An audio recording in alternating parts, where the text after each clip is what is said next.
ఏ సమస్యపై కూడా రాష్ట్రంలో రాష్ట్ర స్థాయిలో ముందుకొచ్చి పోరాటం చేస్తున్న దాఖలాలు చాలా తక్కువ ఉంటున్నాయి. మీరు అన్నటువంటి విషయం కరెక్టే. కొంతమంది వ్యక్తులు ఎందుకని పార్లమెంట్లో ఉన్నంత మద్దతు ఆ ఎన్నికల్లో విజయం గాని అసెంబ్లీకి వచ్చేసరికి తగ్గుతోంది. అసలు నిజంగా బీజేపీ అసెంబ్లీని లైట్ తీసుకుంటోంది అనే ఒక విమర్శ కూడా ఉంది. భారతీయ జనతా పార్టీ ఎక్కడ పోరాటాలు చేసినా కానీ మేము ఒక రామ మందిరం నిర్మిస్తామని చెప్పేసి సెంట్రల్ పార్లమెంట్లో ఏదైతే నినాదం చేస్తుంటామో అది 10 ఏళ్ళు రాష్ట్రాన్ని శాసించిన ఒక వ్యక్తి తన కుటుంబాన్ని కంట్రోల్ చేయట్లేదు అనిపిస్తోందా? ఇంకా కొన్ని పేర్లు చెప్పను. ఎందుకు పనికిరానటువంటి టాబ్లెట్లు ఇచ్చినటువంటి వ్యక్తిని కూడా తీసుకొచ్చి పక్కన పెట్టుకొని ఈరోజు 100 కోట్ల రూపాయలు 8 ఏళ్ల కిందటనే కేసీఆర్ ని గద్దె దించే దాంట్లో కష్టపడింది, అతి కష్టం పడింది మాత్రం బీజేపీ అని మీరు ఇందాక చెప్పినారు. ప్రతిఫలం ఎందుకు కాంగ్రెస్ కి దక్కింది? ఇక్కడ ఓడిపోయింది బీజేపీ కాదు. ఈరోజు రేవంత్ రెడ్డి గారిని మేము గల్లా పట్టుకొని చాలా సందర్భాలలో మేము అడిగినాం. కాంగ్రెస్ ప్రభుత్వం ఏర్పాటు కాగానే ఇలాంటి నిరుద్యోగుల యొక్క సమస్య మొత్తం కూడా నేను తీరుస్తా.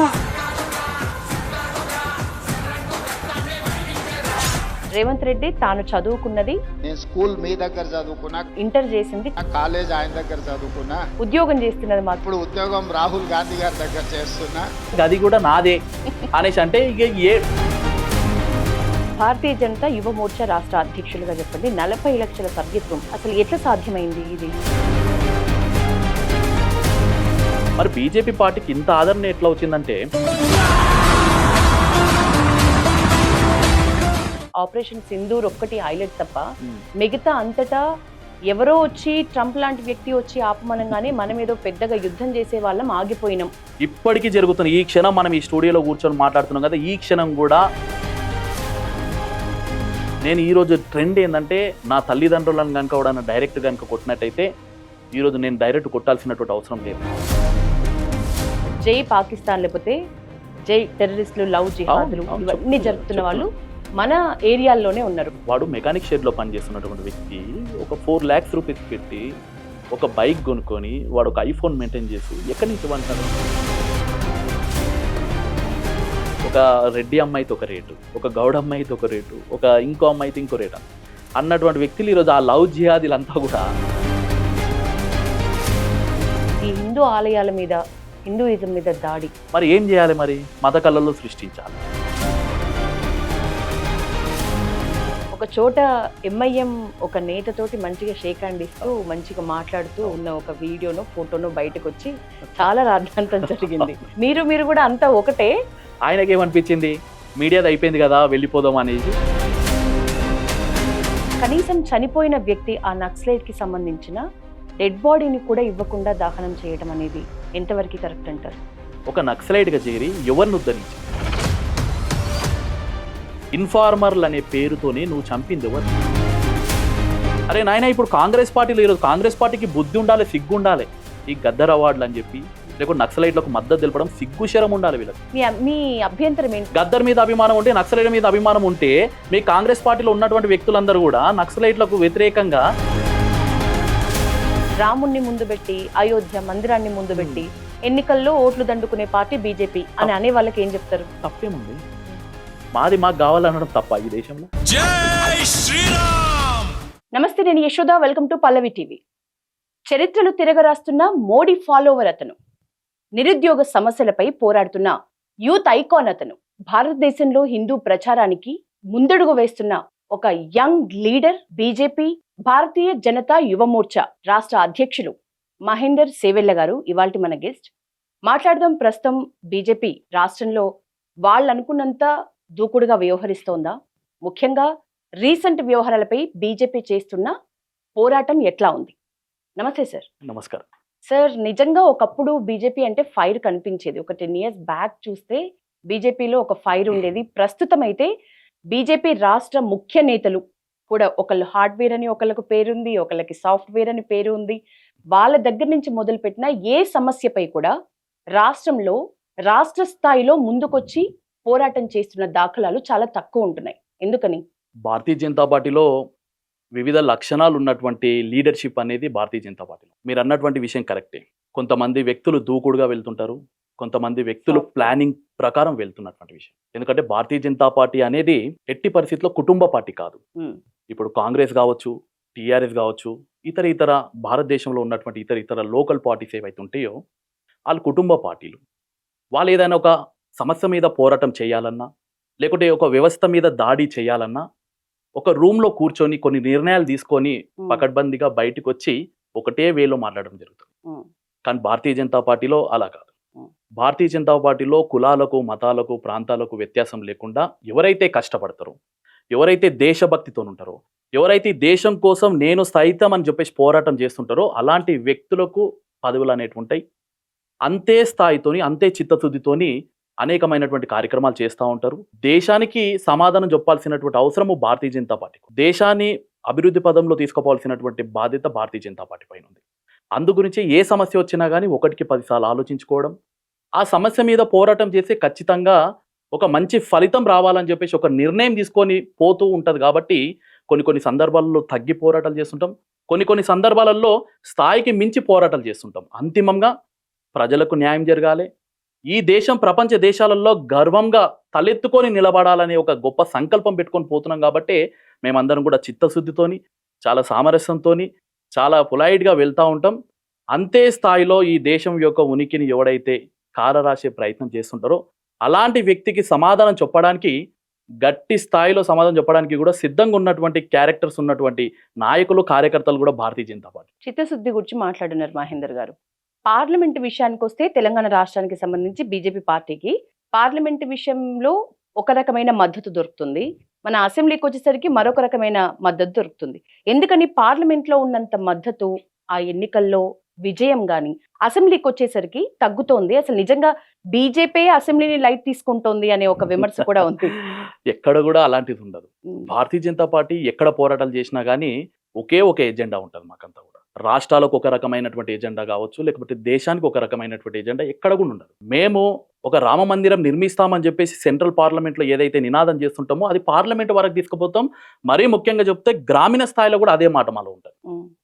మేము ఏదైనా ఒక నిర్ణయం తీసుకుంటే ఒకరి ఏరియాలో ఒకలాగా, ఇంకో ఏరియాలో ఇంకోలాగా అనేది ఎక్కడ కూడా మా దగ్గర ఉండదు. అదంతా కూడా మరి పార్లమెంట్లో మేము గెట్ ఆన్ అవుతున్నాం, అసెంబ్లీలలో మేము కొంతవరకు మేము కుంటపడుతున్నాం అనేసి అంటే వాస్తవం అదంతా. ఎక్కడ మేము కుంటపడుతున్నాం అంటే ఇక్కడ లోకల్ పార్టీస్ ఏవైతే ఉన్నాయో వాళ్ళు ఇస్తున్నటువంటి హామీలు కావచ్చు, వాళ్ళు ప్రజలను ప్రలోభ పెడుతున్నటువంటి విధానం కావచ్చు, వాళ్ళు ప్రజలను మోసం చేస్తున్నటువంటి విధానం కావచ్చు, వీటి విషయాలలో మేము వెనకాడికి వేస్తున్నాం. మేమంతా కూడా మేము ఉచిత హామీలు ఇచ్చి ప్రజలను సోమరిపోతులు చేసేటువంటి పథకాలు ఎక్కడ కూడా ఇవ్వడానికి భారతీయ జనతా పార్టీ సిద్ధంగా లేదు. కాబట్టి ప్రజలకు ఇంకా మేము చేరువ కావడానికి ఇంకా కొంచెం సమయం పడుతుండొచ్చు కావచ్చు. కానీ ఒక్కసారి కనుక భారతీయ జనతా పార్టీ అధికారంలో కనుక రాష్ట్రంలో కనుక వచ్చినట్లయితే ఈరోజు ఏ విధంగా అయితే నార్త్ ఈస్ట్ కావచ్చు, ఈరోజు ఏ విధంగా అయితే నార్త్ ఇండియాలో కావచ్చు, మనం ఏ రకంగా అయితే 2 ఏళ్ల పాటు 3 టర్మ్స్ 4 టర్మ్స్ ఏ విధంగా అయితే పరిపాలన కొనసాగుతుందో అదే పరిస్థితి సౌత్ ఇండియాలో కూడా ఖచ్చితంగా రాబోయే రోజులలో వస్తున్నాయి. దానికి సంబంధించినటువంటి మార్పులు చేర్పులు మీ మీడియా ముఖంగానే చూస్తున్నారు. కర్ణాటక కావచ్చు, తెలంగాణ కావచ్చు, తమిళనాడు కావచ్చు, అట్లా చెప్పుకుంటూ పోతుంటే కేరళ కావచ్చు, ఆంధ్రప్రదేశ్ కావచ్చు, మా ఓట్ బ్యాంక్ అనేది దినదినాన అభివృద్ధి చెందుతూ ఉన్నది. దినదినాన మా ఓట్ బ్యాంకును పెంచుకుంటున్నాం, కానీ ఏ రోజు కూడా మా ఓట్ బ్యాంకును తగ్గించుకున్నటువంటి పరిస్థితి లేదు. కానీ ఏంటంటే సౌత్ ఇండియా అనేసరికి కొద్ది లోకల్ ఫీలింగ్ ఉంటుంది. మీ అందరూ కూడా తెలుసు, అన్ని రంగాలలో లోకల్ ఇష్యూస్ మీద ఎక్కువ బేస్ చేసుకొని పాలిటిక్స్ అనేది నడుస్తూ ఉంటాయి. కాబట్టి వాటిని మేము బ్యాలెన్స్ చేసుకుంటూ మా యొక్క ఎజెండా అనేది నిర్ణయిస్తుంటాం. తెలంగాణలో ఒక ఎజెండా, తమిళనాడులో ఒక ఎజెండా, కర్ణాటకలో ఒక ఎజెండా, లేకుంటే గుజరాత్లో ఒక ఎజెండా అనేది మా పార్టీ సిస్టమ్ కాదు. దేశవ్యాప్తంగా ఒకటే సిస్టమ్ పెట్టుకుంటాం, ఒకటే ఎజెండా, ఒకటే నినాదంతో ఒకటే ఎజెండా తాను పోయే పార్టీ ప్రపంచంలో ఏదైనా ఉందంటే అది భారతీయ జనతా పార్టీ.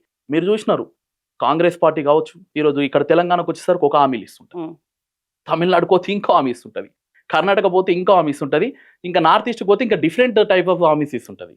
అంతెందుకు లోకల్ పార్టీ పెట్టుకున్నటువంటి టీఆర్ఎస్ పార్టీ, ఈరోజు టీఆర్ఎస్ నేను ఉద్యమం నుంచి వచ్చినటువంటి పార్టీ టీఆర్ఎస్ అన్నటువంటి వ్యక్తి తన యొక్క ఉనికి కోల్పోతుంటే ఇతర రాష్ట్రాలలో ఎక్స్పాండ్ చేయడానికి భారతీయ జనతా పార్టీకి అగనిస్ట్గా పని చేస్తూ బీఆర్ఎస్ అని మార్పులు చేసుకున్నారు. వారి యొక్క ఎజెండాలను మార్చుకోవడం జరిగింది. కానీ భారతీయ జనతా పార్టీ స్టార్టింగ్లో ఏవైతే ఎజెండాలు పెట్టుకుందో ఆ ఎజెండాలను ఫుల్ఫిల్ చేసుకుంటేనే ఈ జనరేషన్లో ఉన్నటువంటి యువతకు కావచ్చు, ఈ జనరేషన్లో ఇతర దేశాలతో ఏ విధంగా మనం పోటీ పడాలన్నటువంటి అన్నిట్లను కూడా ప్యారలల్గా తీసుకుపోతున్నటువంటి పార్టీ భారతీయ జనతా పార్టీ. కాబట్టి రాబోయే రోజులలో మీరు చూసినారు, మేము గత అసెంబ్లీ ఎన్నికలలో మా యొక్క ఓట్ బ్యాంక్ అనేది చాలా తక్కువ ఉండే, 2%, 3% ఉండే. ఈరోజు 18%కి వెళ్ళినాం, తర్వాత 21కి వచ్చినాం. ఇప్పుడు పార్లమెంట్ ఎన్నికలలో చూసినట్టయితే పార్లమెంట్ ఎన్నికలలో చూస్తుంటేనే ఈ రోజు అధికార పార్టీలో ఉన్నటువంటి కాంగ్రెస్ పార్టీకి ధీటుగా 8 స్థానాలు గెలుచుకున్నాం మేమంతా కూడా. దాదాపుగా 35.75% ఓట్ షేర్ ని గెయిన్ చేసుకున్నాం. అంటే సరిపోతుందా మహేంద్ర గారు? 8 ఎంపీ 8 ఎమ్మెల్యే మీరు సంతృప్తికరంగా ఉన్నారా? మేమేమంటున్నాం అంటే రాజపదమైనటువంటి మార్గంలో పోవడానికి కొద్ది సమయం పడుతుండొచ్చు కావచ్చు, కానీ ఒకసారి ఎస్టాబ్లిష్ అయిన తర్వాత ఖచ్చితంగా మమ్మల్ని కొట్టే వాళ్ళు ఎవరు ఉండరు. మేమేమంటున్నాం, ఈ రోజు మేము కూడా ఈ యొక్క రాష్ట్రంలో ఉన్నటువంటి ప్రజలను ప్రలోభ పెట్టొచ్చు. మేము ప్రజలు ఏం కోరుకుంటున్నారు ఎన్నికలలో? మేము ఈరోజు అంటున్నాం, మీకు నిరుద్యోగ వృత్తి కాదు మేము ఇస్తా అంటుంది, ఉద్యోగ అవకాశాలు కల్పించాలని అంటలేము. మీరు ఒక ఉద్యోగాలని క్రియేట్ చేసే ఒక యువతగా మీరు జనరేట్ కండి అని చెప్పి మేము చెప్తున్నాం. కానీ ఇది రోజు తెలంగాణ రాష్ట్రంలో మారుమూల గ్రామం వరకు ఈ వర్డ్ చేరాలంటే ఎంత సమయం పడుతుంది? ఈరోజు తెలంగాణ వచ్చింది రాత్రి కాదు, ఈరోజు భారతదేశానికి స్వాతంత్రం వచ్చింది రాత్రి కాదు. దేనికైనా కానీ మంచి పనులలో మనం గెటాన్ కావాలన్నా, మంచి పనులలో మనం ఉన్నత స్థాయినటువంటి ప్రతిఫలాలు పొందాలన్నా కానీ దానికి కొంత సమయం పడుతుంది. ఆ సమయం గురించి భారతీయ జనతా పార్టీ ఎదురు చూస్తుంది. ఖచ్చితంగా రాబోయే రోజులలో ఈ దేశంలో భారతీయ జనతా పార్టీ పరిపాలించడానికి కావాల్సినటువంటి స్థానాలు ఏవైతే ఉన్నాయో అవి ఖచ్చితంగా తెలంగాణ రాష్ట్రాన్ని నుంచి సాధించి పెట్టే ఆలోచన భారతీయ జనతా పార్టీలో ఉంది. మాలాంటి కార్యకర్తలంతా కూడా దానికి తగ్గట్టుగానే పని చేస్తాం. ఖచ్చితంగా నరేంద్ర మోడీ గారు కావచ్చు, భారతీయ జనతా పార్టీకి కావచ్చు, దేశ స్థాయిలో అవసరమైనటువంటి సీట్లు స్థానాలన్నీ కూడా తెలంగాణ నుంచి రాబోతున్నాయని చెప్పేసి మీకు తెలియదు. ఇందాక టీఆర్ఎస్ గురించి మాట్లాడినారు. 10 ఏళ్ళు రాష్ట్రాన్ని శాసించిన ఒక వ్యక్తి తన కుటుంబాన్ని కంట్రోల్ చేయట్లేదు అనిపిస్తోందా? ఏమంటారు మీరు? ఇప్పుడు ప్రస్తుతం టీఆర్ఎస్ మీరు ఏదైతే అన్నారో బీఆర్ఎస్ నేను చెప్తా ఉన్నాను, కుటుంబ పార్టీలు ఏవే కానీ తాత్కాలికంగా మాత్రమే ప్రభుత్వాన్ని ఏర్పాటు చేస్తాయి, రాజధికారాన్ని అనుభవిస్తాయి. మీరు అఖిలేష్ గారిని అక్కడ చూసుకోండి, కుటుంబాల కలవలో ఇంకా కొన్ని పేర్లు చెప్పను, అవుట్ ఆఫ్ ది స్టేట్స్ మనకు అవసరం లేదు. తెలంగాణ రాష్ట్రానికి వచ్చేసరికి కేసీఆర్ అనే వ్యక్తి అందరి కష్టాన్ని తను దోచుకొని, అందరి చావులని తను దోచుకొని, అందరి తల్లుల యొక్క కడుపు కోతని తను దోచుకొని సీఎం అనే ఒక పీఠం పైన ఎక్కి కూర్చుండు. మరి సీఎం అనే పీఠం పైన ఎక్కిన తర్వాత ఏ అమరుడికైనా కానీ, తెలంగాణ కోసం త్యాగం చేసినటువంటి వ్యక్తులకు కానీ, ఎక్కడైనా కానీ ఇషమెంత కానీ తను ఎక్కడ న్యాయం చేసినటువంటి ఇక్కడ చరిత్ర ఉన్నదా? ఎక్కడ కూడా లేదు. పోనీ తెలంగాణ రావడానికి కొట్లాడింది ఎవరు? మీరంతా కూడా సీనియర్ జర్నలిస్ట్, మీరంతా చూసారు. మీరంతా కూడా మేము ఆ రోజు డిగ్రీలో ఉన్నాం. ఉస్మాన్ యూనివర్సిటీ దెబ్బతిన్నది విద్యార్థులు, అమరవీరుల స్థూపం చేసింది మొత్తం విద్యార్థులు. ఆ రోజు అంతా కూడా ఈ రోజు విద్యార్థులందరూ కూడా లాఠీలకు తూటాలకు బలి అయితే రాజకీయ నాయకుడు అనే వ్యక్తి కేసీఆర్ దాని అంతా కూడా హైజాక్ చేసి ఈ రోజు అధికారంలోకి వచ్చిన తర్వాత ఎవరిని పెట్టుకున్నాడు? ఆయన చుట్టుముట్టు పెట్టుకుంది అల్లుళ్ళని పెట్టుకున్నాడు, లేకపోతే కూతుర్ని పెట్టుకుండు, ఎక్కడో ఉన్నటువంటి కొడుకుని తీసుకొచ్చి పెట్టుకున్నాడు. ఎందుకు పనికిరానటువంటి టాబ్లెట్లు ఇచ్చినటువంటి వ్యక్తిని కూడా తీసుకొచ్చి పక్కన పెట్టుకొని ఈరోజు 100 కోట్ల రూపాయలు సంపాదించి పెట్టుకున్నాడు. కేసీఆర్ యొక్క భ్రమ ఏముందంటే మన సంపాదన మొత్తం లక్షల కోట్ల రూపాయలు మన మధ్యలోనే ఉంటాయి, ఎక్కడ ఏమీ భయం లేదు అని చెప్పేసి ఆలోచించినటువంటి కేసీఆర్ గారు ఈ రోజు వాళ్ళ పిల్లల మధ్యలోనే కొన్ని వ్యత్యాసాలు వచ్చి ఆ పంపకాల విషయంలో బెడిసిగొట్టి ఈరోజు ఒకరి మీద ఒకరు మేము ఒకరు వాడు దొంగ అంటే వాడు దొంగ, ఈమె దొంగ అని వాడు అని చెప్పి మాట్లాడుకున్న సందర్భం. ఈ విషయాన్ని 8 ఏళ్ల కింద భారతీయ జనతా పార్టీ చెప్పడం జరిగింది. 8 ఏళ్ల కిందనే కుటుంబ పాలన పరిపాలిస్తూ రాష్ట్రాన్ని మొత్తం కూడా కాళేశ్వరం పేరుతోనో లేకపోతే మిషన్ భగీరథ అనే పేరుతోనో వీటితో రాష్ట్రాన్ని మొత్తం కూడా దోచుకోవడం జరుగుతుంది. మిగులు బడ్జెట్లో ఉన్నటువంటి తెలంగాణని అప్పుల బడ్జెట్గా చేసి ఈ బంగారు భవిష్యత్తు ఉన్నటువంటి తెలంగాణని అప్పుల రాష్ట్రంగా చేసినటువంటి ఈ కేసీఆర్ని దింపాలని చెప్పేసి కష్టపడ్డదంతా కూడా మేము మొత్తం. అంటే ఈరోజు చూసుకుంటున్నాం మనం అంతా కూడా. ఈరోజు చూసుకుంటుంటే ఎన్ని రకాలుగా ఈ రాష్ట్రాన్ని విచ్ఛిన్నం చేసిరు. ఉద్యమం కోసం పోరాడినటువంటి వ్యక్తులకు నువ్వు మినిస్టర్ పదవి ఇచ్చినావు, ఇచ్చి ఎన్ని రోజులు పెట్టినావు? నువ్వు ఒక్కరికి పేరు వస్తుందంటే వాని గుంజి కిందికి పడేసినావు. ఒక దళితు ఒక ఉప ముఖ్యమంత్రిగా ఉన్నటువంటి వ్యక్తి చిన్నదేదో తెలియరాని మిస్టేక్ చేస్తే నువ్వు తీసి పక్కకు పెట్టేసినటువంటి వ్యక్తివి. మరి నీ మంత్రిమండలిలో ఉన్నటువంటి నీ కొడుకు, నీ కూతురు, లేకపోతే నీ అల్లుడు చేసినటువంటి అవినీతి విషయాలలో నువ్వు ఎందుకు వేలెత్తి చూపించలేవు? నువ్వు నిజంగానే తెలంగాణ రాష్ట్రాన్ని తెచ్చి తెలంగాణ ప్రజల కోసం, తెలంగాణ విద్యార్థుల కోసం, తెలంగాణ నిరుద్యోగుల కోసం ఏదైనా చేయదలుచుకున్నటువంటి వ్యక్తివి నిజంగానే అయితే, నువ్వు నిజంగానే ఉద్యమకారుడు అయ్యి ఉంటే వీళ్ళని దూరం పెట్టి అసలైనటువంటి ఉద్యమకారులను హక్కున చేసుకోవాల్సినటువంటి బాధ్యత ఒక తెలంగాణ పెద్దగా కేసీఆర్ గారికి ఉండే. కానీ ఎక్కడ కూడా కేసీఆర్ గారికి అలాంటి ఆలోచన లేదు. కాబట్టి రాష్ట్రాన్ని భ్రష్టు పట్టించినటువంటి ఏదైనా పార్టీ ఈ రాష్ట్రంలో ఏదైనా ఉందంటే అది మొట్టమొదటి ముద్దాయి అక్కడ ఖచ్చితంగా కేసీఆర్ గారే, ఖచ్చితంగా టీఆర్ఎస్ అని చెప్పేసి. 8 ఏళ్ల కిందటనే కేసీఆర్ ని గద్దె దించే దాంట్లో కష్టపడింది, అతి కష్టం పడింది మాత్రం బీజేపీ అని మీరు ఇందాక చెప్పినారు. ప్రతిఫలం ఎందుకు కాంగ్రెస్ కి దక్కింది? చెప్తున్నాం కదండి, గుంటనకల పార్టీ హామీలు ఇస్తున్నారు. నేను ఒకటి చెప్తున్నాను, ఎలక్షన్ క్యాంపెయిన్స్ లో ఇచ్చినటువంటి మేనిఫెస్టోలో ఉన్నాయి చాలా మనకి. మీరు టీఆర్ఎస్ చూడండి, నంబర్ 2 కాంగ్రెస్ చూడండి, నంబర్ 3 బీజేపీ చూడండి. ఎక్కడికి పోయినా కానీ బీజేపీ చెప్పినటువంటి పనులు ఏందనేది మీకు ప్రాజెక్ట్ చేయండి, దాని పక్కన కాంగ్రెస్ ఏ విధంగా అధికారంలోకి వచ్చింది అనేది మీకు విషయం చెప్తాను. ఏ సభ పెట్టినా కానీ రాహుల్ గాంధీ గారిని తీసుకొని వచ్చి నువ్వు ఏం చెప్పినావు, ప్రతి నిరుద్యోగికి అవకాశం ఇప్పిస్తాను. మరి ఈరోజు ఇవ్వగలిగిందా? ఇవ్వలేదు. ప్రియాంక గాంధీ గారు తీసుకొని వచ్చినావు, జాబ్ క్యాలెండర్ రిలీజ్ చేసి ప్రతి ఒక్కరికి ఫుల్ఫిల్ చేస్తాను. ఇవ్వగలిగినావా? అరే తెలంగాణ ప్రజలందరూ కూడా ఆశాబావులు. తెలంగాణ తెచ్చుకుంది, కొట్లాడి తెచ్చుకుందంతా కూడా మా బతుకులు బాగుపడతాయి అని చెప్పేసి తెచ్చుకున్నారు. కానీ ఈ ముద్రాష్టపోయినటువంటి ప్రభుత్వానికి ఏదైతే 10 ఏళ్ల పాటు పరిపాలించిండో ఈ కేసీఆర్ గారు మా యొక్క జీవితాలన్నీ కూడా అగోదగతి చేసినారు. కాబట్టి ఈ జీవితాలన్నీ కూడా అగోదగతి చేసినటువంటి వ్యక్తిని పక్కకు పెట్టి మాకు ఇవన్నీ చేస్తా అన్నటువంటి వ్యక్తికి మేము అవకాశం ఇద్దామని అన్నారు. ఇక్కడ ఓడిపోయింది బీజేపీ కాదు, తెలంగాణ ప్రజలు మోసపోయారు. తెలంగాణ ప్రజలు మోసపోయారు. తెలంగాణ ప్రజలు నమ్మి మోసపోయినారు. నమ్మి మోసం చేసేటువంటి ఈ యొక్క దేశంలో ఎవరైనా ఏదైనా పార్టీ ఉంది అంటే, నమ్మించి గొంతు కోసేటువంటి పార్టీ ఏదైనా ఉంది అంటే అది ఖచ్చితంగా కాంగ్రెస్ పార్టీ. అందులో నంబర్ 1 ముద్దాయి రేవంత్ రెడ్డి గారు. ఈరోజు రేవంత్ రెడ్డి గారిని మేము గల్లా పట్టుకొని చాలా సందర్భాలలో మేము అడిగినాం, చౌరసాలలో అడిగినాం మేమందరం కూడా. మరి ఇంతమంది నిరుద్యోగులకు ఉద్యోగ అవకాశాలు ఇస్తున్నావు కదా, ఎక్కడ పోయినాయి అని చెప్పేసి అడిగినాం. అరే చాతగాను ఎట్లా హామీలు ఇస్తావు నువ్వు? మేము చెప్తా ఉన్నాం కదా, అబద్ధపు హామీలు ఇవ్వడంలో వాళ్ళు గెలిచినారు, మేము అదే అబద్ధపు హామీలను మేము ఇయ్యలేమని చెప్పేసి నిస్వార్థంగా మేము ప్రజల ముందర చెప్పినాం కాబట్టి ఈరోజు మేము ఓడినాం. కానీ ఈరోజు ప్రజలందరూ కూడా నిజాలు తెలుసుకుంటున్నారు. ఎవరు మంచి ఎవరు చెడు అని చెప్పి తెలుసుకుంటున్నారు. కాబట్టి మొన్న జరిగినటువంటి ఎమ్మెల్సీ ఎలక్షన్లో భారీ మెజారిటీతోని భారతీయ జనతా పార్టీకి అవకాశం ఇచ్చినటువంటి ఘనత ఈరోజు భారతీయ జనతా పార్టీకి మాత్రమే దక్కుతుంది. ఎందుకు అధికారంలో ఉన్నటువంటి పార్టీ ఎందుకు ఓడిపోవడం జరిగింది? 10 ఏళ్ల పాటు మేమే అధికారంలో ఉన్నాము, మేమే తెలంగాణ తెచ్చినాము, ఈ తెలంగాణకు మేమే పితామహుళ్ళము, మేమే ఈ తెలంగాణకు సర్వం దారపోసినాం అన్నటువంటి టీఆర్ఎస్ పార్టీ ఎందుకు పోటీలో పెట్టలేకపోయింది అని చెప్పేసి భారతీయ జనతా పార్టీ అడుగుతున్నాం. మేము ఈరోజు మేము నిజాయితీగా ప్రజల మధ్యలో ఉన్నాం కాబట్టి, ఈ 2 పార్టీలు దొంగ పార్టీలు కాబట్టి మేము ఖచ్చితంగా వాళ్ళని ప్రజల మధ్యలో దోషులుగా నిలబెట్టినాం కాబట్టి ఈరోజు తెలంగాణ ప్రజలందరూ కూడా మాకు పిట్టం గడపెడుతున్నారు. కానీ ఇంకా కొంతమంది ప్రజలకు తెలియాల్సినటువంటి అవసరం ఉంది. నువ్వు ఏ కాంగ్రెస్ పార్టీ లీడర్ని అడిగినా, ఏ టీఆర్ఎస్ పార్టీ లీడర్లను అడిగినా, ఏ యువతను అడిగినా కానీ భారతీయ జనతా పార్టీ చేసేటువంటి పనులు ఏ పార్టీ కూడా చేయదు. కానీ స్థానికంగా ఉన్నటువంటి విషయాలు, ఇప్పుడు భారతీయ జనతా పార్టీ కాంట్రాక్ట్లు ఇయ్యదు, భారతీయ జనతా పార్టీ కమిషన్లు ఇయ్యదు. ఈరోజు నేను విద్యార్థి పరిషత్లో పనిచేసిన, నేను భజనందల్లో పనిచేసినాను, నేను ఆర్ఎస్ఎస్ కార్యకర్తని. ఈరోజు నేను ₹1 కూడా ఆశించకుండా మేము పనిచేస్తూ ఉన్నాము. అట్లాంటి సిస్టము అక్కడ ఆ కార్యకర్తలకు వాళ్ళు ఇయ్యలేరు కాబట్టి కదా. ప్రతి ఒక్కరు కూడా కాంగ్రెస్లో ఉన్నోళ్ళు, ఇక టీఆర్ఎస్లో ఉన్నోళ్ళు కమిషన్ల గురించో దీని గురించో పనిచేస్తుంటారు. కానీ భారతీయ జనతా పార్టీలో దేశం కోసం మేము పనిచేస్తాం. మహేందర్ గారు ఇందాక జాబ్ క్యాలెండర్ ఎలక్షన్ టైంలో రేవంత్ రెడ్డి మాట్లాడిన విషయం చెప్పినారు. ఇప్పటికీ జాబ్ క్యాలెండర్ లేదు. అట్లాగే రాష్ట్రంలో హోంశాఖ గాని, మున్సిపల్ శాఖ గాని, విద్యాశాఖ గాని ఇప్పటికీ దానికి సంబంధించి మంత్రులు లేకపోవటాన్ని ఎట్లా చూస్తారు? దీని గురించి ఏం చెప్తారు? 2 ఏళ్లు కావస్తున్నది, 18 నెలలు. ఏదైతే కాంగ్రెస్ పార్టీలో ఉన్నటువంటి కుమ్ములాట, ఆధిపత్య పోరు ఏదైతే ఉందో అది ఖచ్చితంగా తెలంగాణ రాష్ట్రాన్ని సర్వనాశనం చేస్తుంది. వాళ్ళంటారు, పాత వాళ్ళందరూ అంటారు కూడా, మా యొక్క సీఎం పదవిని హైజాక్ చేసింది అంటాడు. ఈయనంటాడు నా కష్ట ఫలితంగానే వచ్చింది అని వీళ్ళంటారు. అంటే ఎక్కడనో ఒక దగ్గర లీడర్షిప్ అనేది యాక్సెప్ట్ చేయకపోతే, ఎవరినో ఒకరిని కనుక యాక్సెప్ట్ చేయకపోతే ఇలాంటి కుమ్ములాటలు వస్తాయి. నేను అంటా ఉన్నాము, ఈరోజు రాష్ట్రంలో శాంతి భద్రతలు సరైనటువంటి మార్గంలో నడవాలంటే ఒక పోలీస్ వ్యవస్థ సరిగ్గా ఉండాలి. దానికి ఒక హోమ్ మినిస్టర్ అనేది అదే లేదు.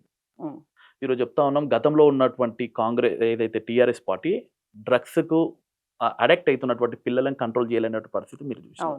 ఆ రోజు డ్రగ్స్ విపరీతంగా చలామణి అవుతుంది అన్నటువంటి రేవంత్ రెడ్డి గారు, మరి ఈరోజు నువ్వు అధికారంలోకి వచ్చిన తర్వాత నువ్వు ఒక హోమ్ మినిస్టర్ వేసుకోలేని చాతగాని దద్దమైనటువంటి సీఎం కనుక ఈరోజు ప్రతి సెంటర్లలో డ్రగ్స్ మాత్రమే కాదు, ఉక్కా సెంటర్లని రాత్రి 2 గంటల వరకు 3 గంటల వరకు నడిపిస్తున్నటువంటి నీచమైనటువంటి ప్రభుత్వం ఏమైనా ఉంది అంటే అది కేవలం ఈ యొక్క కాంగ్రెస్ పార్టీ.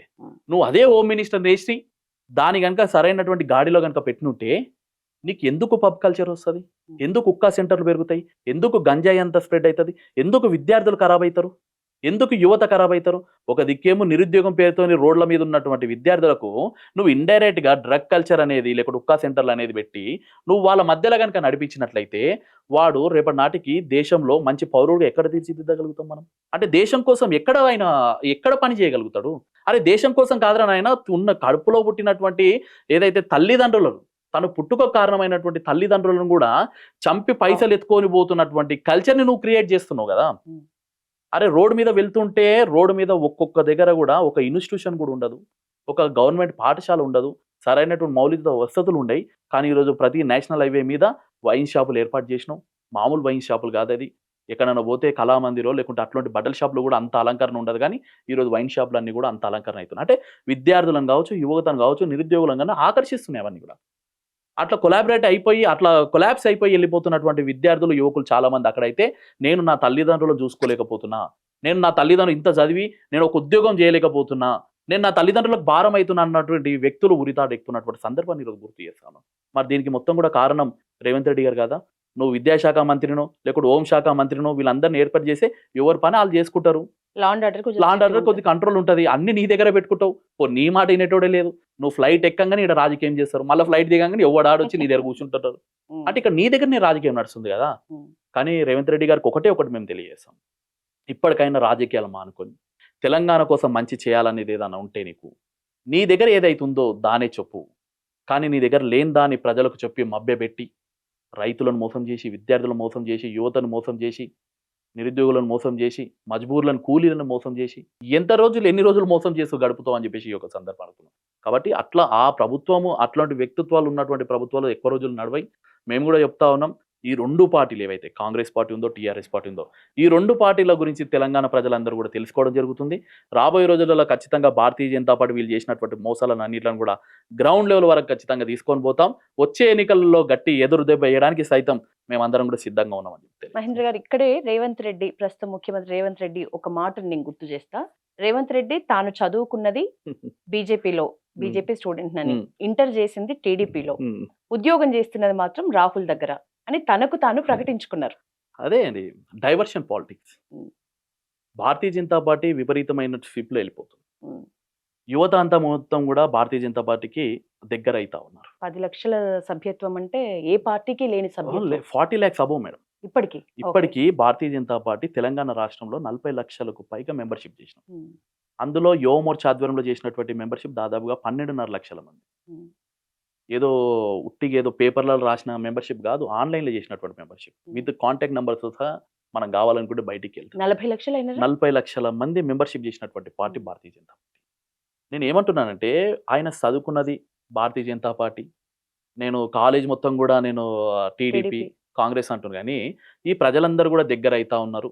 నేను దొంగ అని తెలిసిపోయినా, నేను ఒక సీఎంగా ఉండి ఫెయిల్యూర్ క్యాండిడేట్గా నేను ప్రజల మధ్యలో మిగిలిపోయినా, ప్రజలందరూ కూడా ఒకే వైపు పోతున్నారు కాబట్టి వాళ్ళందరినీ కూడా డైవర్ట్ చేయడానికి నాది కూడా గది కూడా నాదే అనేసి అంటే ఇక ప్రజలు ఏమనుకుంటారు, ఏదైతే ఏముంది భయ్ సీఎంఏ ఒప్పుకుంటున్నాడు, అది కూడా నాదే, ఇది కూడా నాది, ఇది కూడా నాదే అనేసి అంటాడు. ఇక నేను అది కూడా నీదే అయినట్లయితే ఎందుకు ఇప్పటికి కూడా నువ్వు భారత్ మాతకి చేయ అని చెప్పేసి ఒక కార్యక్రమం కూడా చేయలేకపోతున్నావు? ఎందుకు సైనికుల కోసము భారతీయ జనతా పార్టీ కాదు, సెంట్రల్ గవర్నమెంట్ లో ఉన్నటువంటి ఒక ప్రధానిగా ఒక హోదాలో ఉండి పాకిస్తాన్ని విచ్చలవిడిగా చీల్చి చెండాడితే దాని 2 రోజుల పాటు నీ ఫోటో ఫ్రేమ్ల కోసమో నీ కొన్ని టిక్ మార్క్ ప్రోగ్రామ్ లాగా చేసుకొని తర్వాత 3వ రోజు నువ్వు నీ రాహుల్ గాంధీ ఎందు గురించి వ్యతిరేకించింది? నువ్వు ఈ స్కూల్లో చదువుకున్నటువంటి వ్యక్తివైతే, ఈ స్కూల్లో భారతీయ జనతా పార్టీలో చదువుకున్నటువంటి వ్యక్తివైతే ఎప్పుడు కూడా దేశానికి వ్యతిరేకంగా మాట్లాడేటువంటి మాట నీ గొంతు నుంచి రాదు. ఎప్పుడైతే నీ గొంతు నుంచి వచ్చిందో నువ్వు అప్పటికే ఇక కలుషితం అయిపోయినట్టే. నువ్వు ఏడదవుతుంది. నేను ఏమంటున్నా అంటే, ఐఏఎస్ ఐపీఎస్లు డాక్టర్లు అడ్వకేట్లు కావడం గొప్ప కాదు, సంస్కారవంతంగా సమాజంలో మెలగడం అనేది గొప్ప. నేను ఒక డాక్టర్ చదివినాను, నా తల్లిదండ్రులను సరిగ్గా చూసుకోకపోతే నేను గొప్ప వ్యక్తిని అవుతానా? నేను ఒక అడ్వకేట్ అయినాను, నా భార్యను ఎట్లా చూసుకోవాలో తెలియకపోతే నేను గొప్ప వ్యక్తిని అవుతానా? ఎట్లయితారు గొప్ప వ్యక్తి? సమాజంలో ఉన్నతంగా బతికి చూపిస్తే గొప్ప వ్యక్తి అవుతాడు. అరే నేను అట్లా చదివినా అంటున్నావు, కానీ ఇలా చదివిన వాళ్ళందరూ కూడా గొప్ప గొప్ప వ్యక్తులు ఉన్నారు. అటల్ బిహారీ వాజ్పేయి కానీ, ఎల్కే అద్వానీ గారు కానీ, నరేంద్ర మోడీ గారు కావచ్చు, దీన్ దయాళ్ ఉపాధ్యాయ గారు కావచ్చు, శ్యామప్రసాద్ ముఖర్జీ గారు కావచ్చు, ఎంతో మంది ప్రాణత్యాగాలు చేశారు ఇలా. అలాంటి గొప్ప వ్యక్తులు పుట్టినటువంటి పార్టీలో నువ్వు ఓనమాలు నేర్చుకున్నటువంటి వ్యక్తివి నువ్వు ఏం చేస్తున్నావు బయటికి పోయి? అంత దొంగదందా, ఈ రాష్ట్రాన్ని ఎట్లా అమ్ముకోవాలి, నేను ఎంత రెవెన్యూ సృష్టించి కేంద్రానికి ఇవ్వాలి, ఏది వాళ్ళ కేంద్రంలో ఉన్నటువంటి కేంద్ర కమిటీకి ఇవ్వాలి, ఎప్పుడు ఇదే ధ్యాస తప్ప ఎక్కడ కూడా ఈ రాష్ట్రానికి మంచి చేయాలన్నటువంటి ఆలోచన లేదు.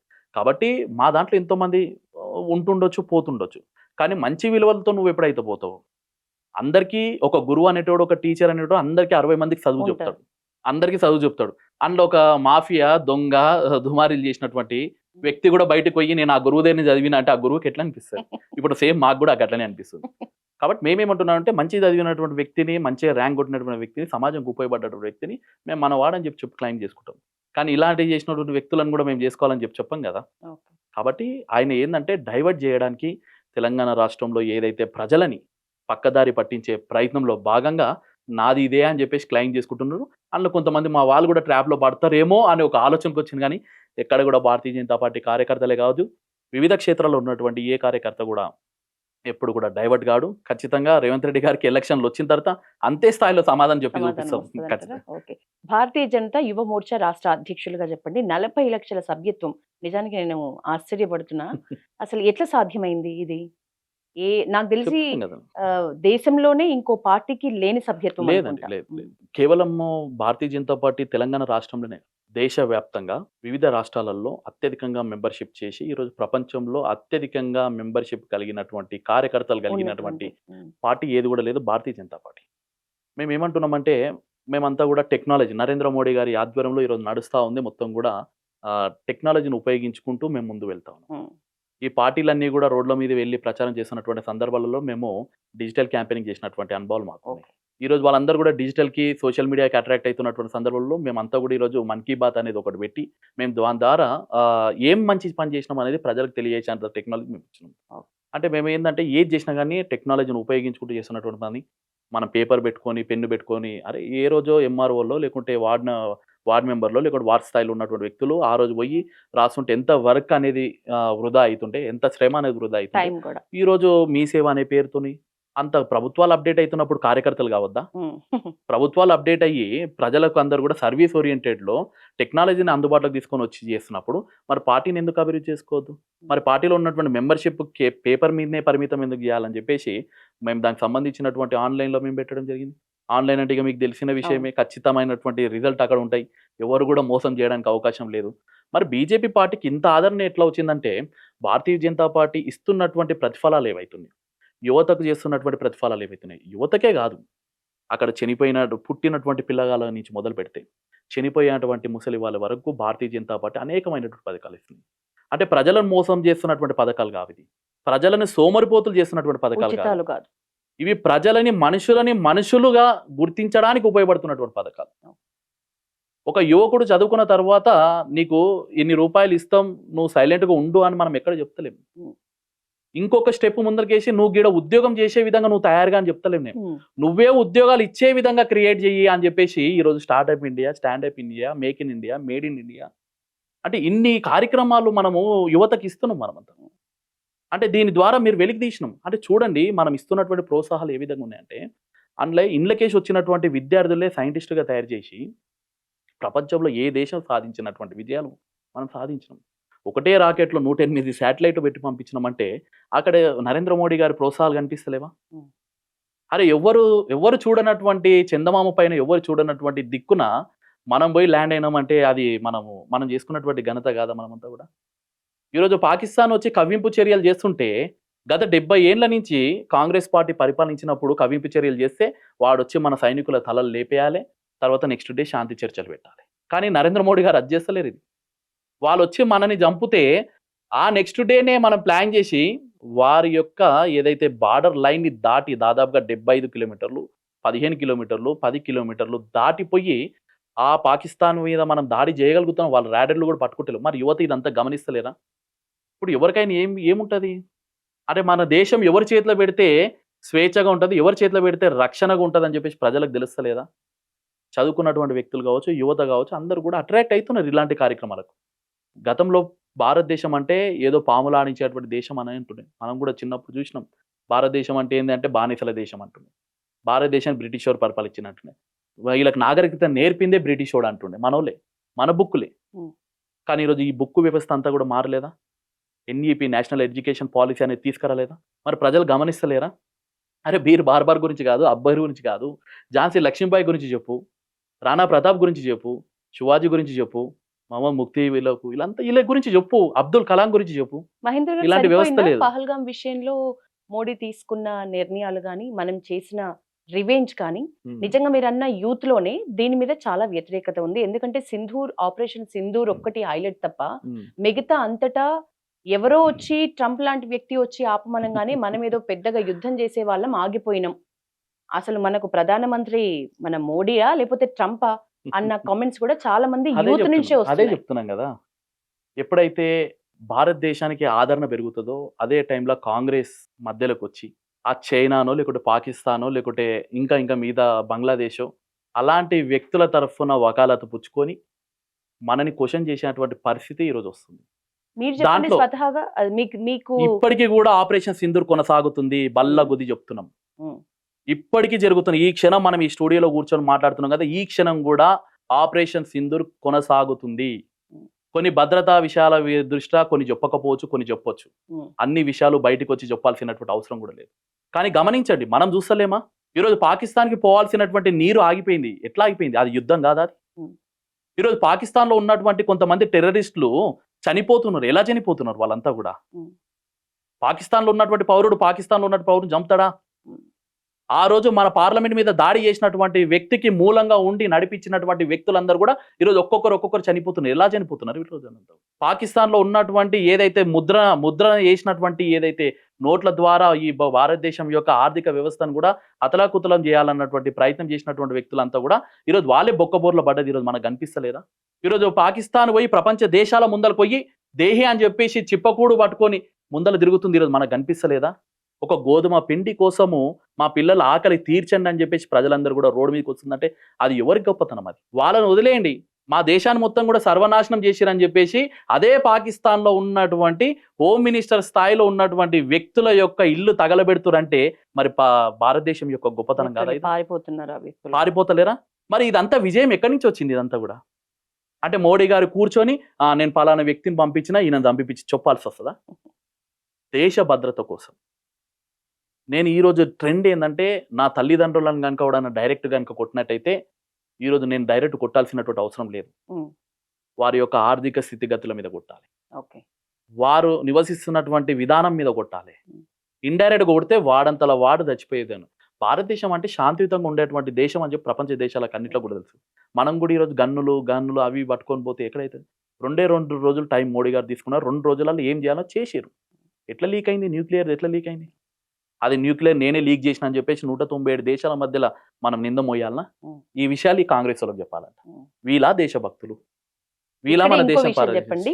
మన దగ్గర ఉండి ముఖ్యంగా మన రాష్ట్రంలో కొన్ని ప్రాంతాల్లో బ్రతుకుతూ మన తిండి తింటూ ఇక్కడి గాలి పీల్చుతూ టెర్రరిస్టుల కోసం పనిచేస్తున్న వాళ్ళు పాకిస్తాన్ జై పాకిస్తాన్ లేకపోతే జై టెర్రరిస్టులు లవ్ జిహాదులు ఇవన్నీ జరుపుతున్న వాళ్ళు మన ఏరియాల్లోనే ఉన్నారు. వాళ్ళ గురించి ఇప్పుడు ఈ భారతదేశంలో ఒక కల్చర్ అలవాటు చేశారు. Kiss of love, beef festival, మీకు తెలిసి ఇవంతా లవ్ జిహాద్ ఎక్కడి నుంచి వచ్చినాయి ఇవంతా? వాడు మెకానిక్ షెడ్ లో పనిచేస్తున్నటువంటి వ్యక్తి ఒక 4 lakhs రూపీస్ పెట్టి ఒక బైక్ కొనుక్కొని వాడు ఒక ఐఫోన్ మెయింటైన్ చేస్తూ ఎక్కడి నుంచి వానికి అదంతా కూడా? ఈరోజు నేను చెప్తా ఉన్నా, ఇది కేరళలో పుట్టినటువంటి విధానం. ఈరోజు కేరళలో కావాలని పినరాయి విజయ్ పుట్టించినటువంటి అక్కడి నుంచి ఇంట్రడ్యూస్ చేసినటువంటి విధానం ఈరోజు వాళ్ళ కండ్లలో వాళ్ళే చేయబెట్టుకున్నట్టయితే ఈరోజు ఏదైతే హిందువులలో ఉన్నటువంటి ఒక బ్రాహ్మణ అమ్మాయి అయితే ఒక రేటు, ఒక రెడ్డి అమ్మాయి అయితే ఒక రేటు, ఒక గౌడ అమ్మాయి అయితే ఒక రేటు, ఒక ఇంకో అమ్మాయి అయితే ఇంకో రేటు అన్నటువంటి వ్యక్తులు ఈరోజు ఆ లవ్ జిహాదీలంతా కూడా ఎవరి మీద పడ్డారంటే అదే క్రిస్టియానిటీ మీద పడ్డారు. ఎన్ని నిజాలు బయటకు పడలేవు, ఎన్ని ఎంత అంటే నిజమైనటువంటి జీవితాలన్నీ కూడా బయటకు వచ్చినాయి మొత్తం మీద. అంటే ఇట్లా చేస్తున్నటువంటి విధానాలన్నింటిని కూడా ఎవరు తీసుకొస్తున్నాడు ఇవన్నీ? అంటే కాంగ్రెస్ పార్టీ ఓటు బ్యాంకు రాజకీయం కాదా ఇది? వానికి ఏం కావాలి? భారతదేశం ప్రపంచంలో విశ్వగురువు కావద్దని చెప్పేసి చైనాకుంది, శ్రీలంకకుంది, బంగ్లాదేశ్కుంది, అమెరికాకుంది, అండ్ ఎట్ ఎ టైం పాకిస్తాన్కి ఇంకా ఎక్కువ ఉంది. వీళ్ళంతా కలిసి పాకిస్తాన్ అడ్డం పెట్టి కొడుతూ ఉన్నారు మొత్తం. అంటే వీళ్ళ ట్రాప్లో ఈ కాంగ్రెస్ పడాల్సినటువంటి అవసరం ఏమొచ్చింది? కాంగ్రెస్ అధినాయకుడు అయినటువంటి రాహుల్ గాంధీ తరచుగా సంవత్సరానికో 6 నెలలకో 3 నెలలకో విదేశీ పర్యటన పెట్టుకొని పోతాడు. ఎక్కడ కూడా డీటెయిల్స్ ఉన్నాయి, ఎక్కడ పోయిండో ఏందో తెలియదు, పోయి వస్తుంటాడు. ఎక్కడ పోతుంటాడు? చైనాతోని సీక్రెట్ గా మీటింగ్ పెట్టాల్సుకుని నడుస్తాడు. అవసరం అక్కడ కాంగ్రెస్ అధినాయకునికి ఏముంది?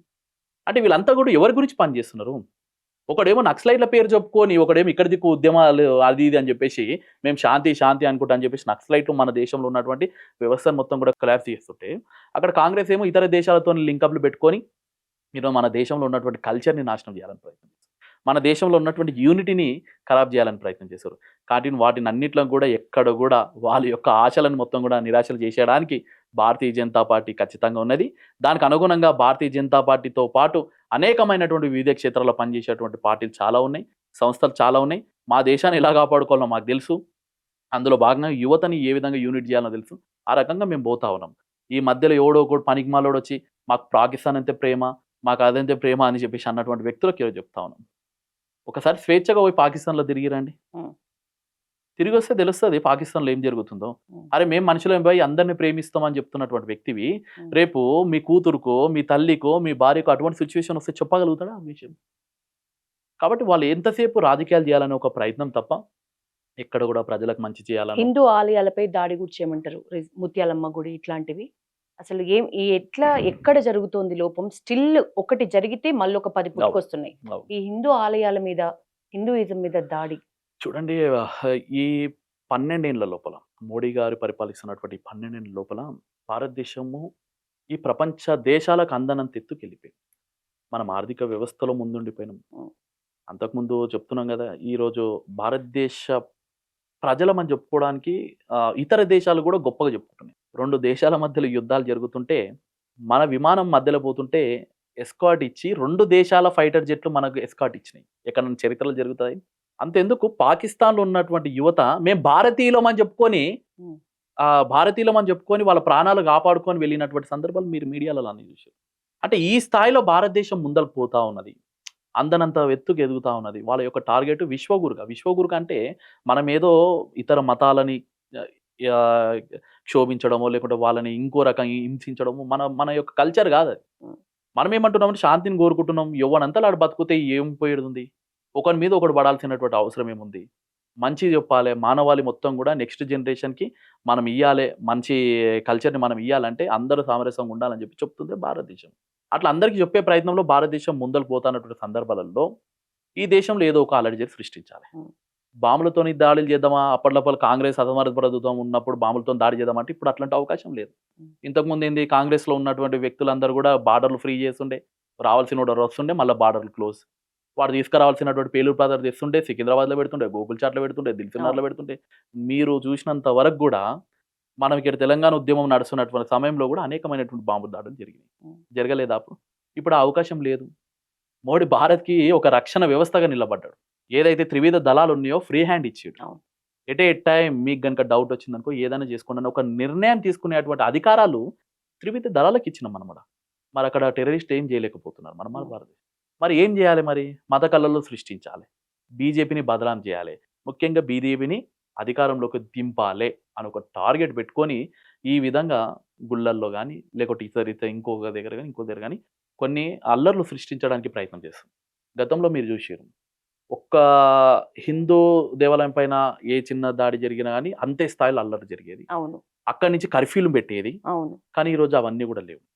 భారతీయ జనతా పార్టీ కూడా యాక్సెప్ట్ చేస్తుంది, గుడిల మీద దాడి జరిగింది కానీ మన ఊర్లో మనం కాపాడుకోం. కానీ ఎట్ టైం మనం కూడా శాంతిగా ఉండాలి. మనం వాళ్ళ ట్రాప్లలో పడ్డామనుకో దేశం యొక్క అభివృద్ధి అనేది తగ్గిపోతుంటుంది. మనని బూచిగా చూపించి ఓటర్లను మనకు దూరం చేసే ప్రయత్నం చేస్తారు. ఓటర్లు కనుక దూరం అయ్యారనుకోండి ఈ దేశంలో అధికారం మనం కోల్పోతాం. అధికారం కోల్పోతే మనం ఏదైతే లక్ష్యాలు అనుకున్నామో, ఏదైతే లక్ష్యం చేయాలనుకున్నామో అది మనం కోల్పోవడం జరుగుతుంది. కాబట్టి ఎవడైతే తప్పు చేసినో వాడిని ఖచ్చితంగా చట్టం ముందు నిలబెట్టే ప్రయత్నం భారతీయ జనతా పార్టీ కార్యకర్తలు చేయాలి. వివిధ క్షేత్రాల్లో పనిచేస్తున్న చాలా ఉన్నాయి ఆర్గనైజేషన్.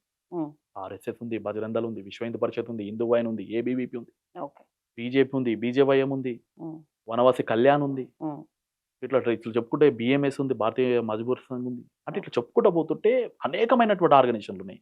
ఈ ఆర్గనైజేషన్లు అన్ని కలిసి సామరస్యంగా మన దేశాన్ని, మన లక్ష్యం ఏంది, మంచి మార్గంలో పోయి మన దేశాన్ని మంచిగా పెట్టాలని మనం అనుకుంటున్నాం. అట్లే దానికి టైం పడుతుంది, కొన్ని దెబ్బలు పడతాయి మనకు. ఇప్పుడు మంచి వ్యక్తిగా నేను ఉండాలి అనుకుంటే 1-2 దెబ్బలు కొట్టినా కానీ నేను సైలెంట్గా ఉండాల్సి వస్తుంది. చెడుగా ఉందాం అనుకుంటే వాడు కన్ను తీసి ఇట్లా చూసుకుంటే ఏంద్రా నువ్వు చూస్తున్నావు అని చెప్పేసి కొడుతుంటాం మనం. అంటే ఆ క్రైటీరియాలో వాళ్ళు పోతా ఉన్నారు, మేము ఈ క్రైటీరియాలో మేము పోతాను. ఈ దేశాన్ని మంచి అభివృద్ధి చెందిన దేశంగా చూపించాలని ఒక గొప్ప లక్ష్యం పెట్టుకున్నాం. 1947 వరకు వికసిత్ భారత్ అనేది ఒకటి చూపించాలనే ఒక లక్ష్యంతో పోతున్నాం. కాబట్టి వీటి విషయాలలో డిస్టర్బెన్స్ చేయడానికి ఈ గుళ్ళల మధ్యలో లేకుంటే మతాల మధ్యలో లేకుంటే ప్రాంతాల మధ్యలో చిచ్చు పెట్టే ప్రయత్నం చేస్తున్నాం.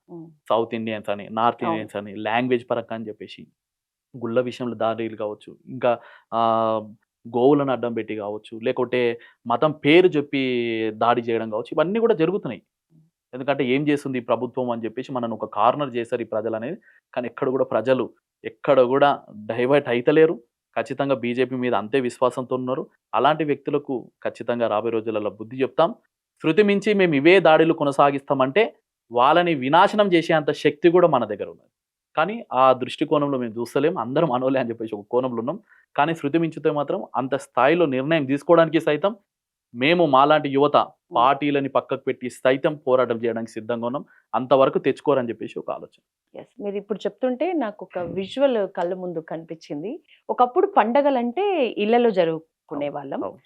ఇప్పుడు ఏ పండగ వచ్చినా ముఖ్యంగా బీజేపీ రిలేటెడ్ మీరు ఇందాక చెప్పిన సంస్థలకు సంబంధించిన కార్యకర్తలైతేంది, యువకులైతేంది, ముఖ్యంగా బీజేవైఎంఏ ఉమ్.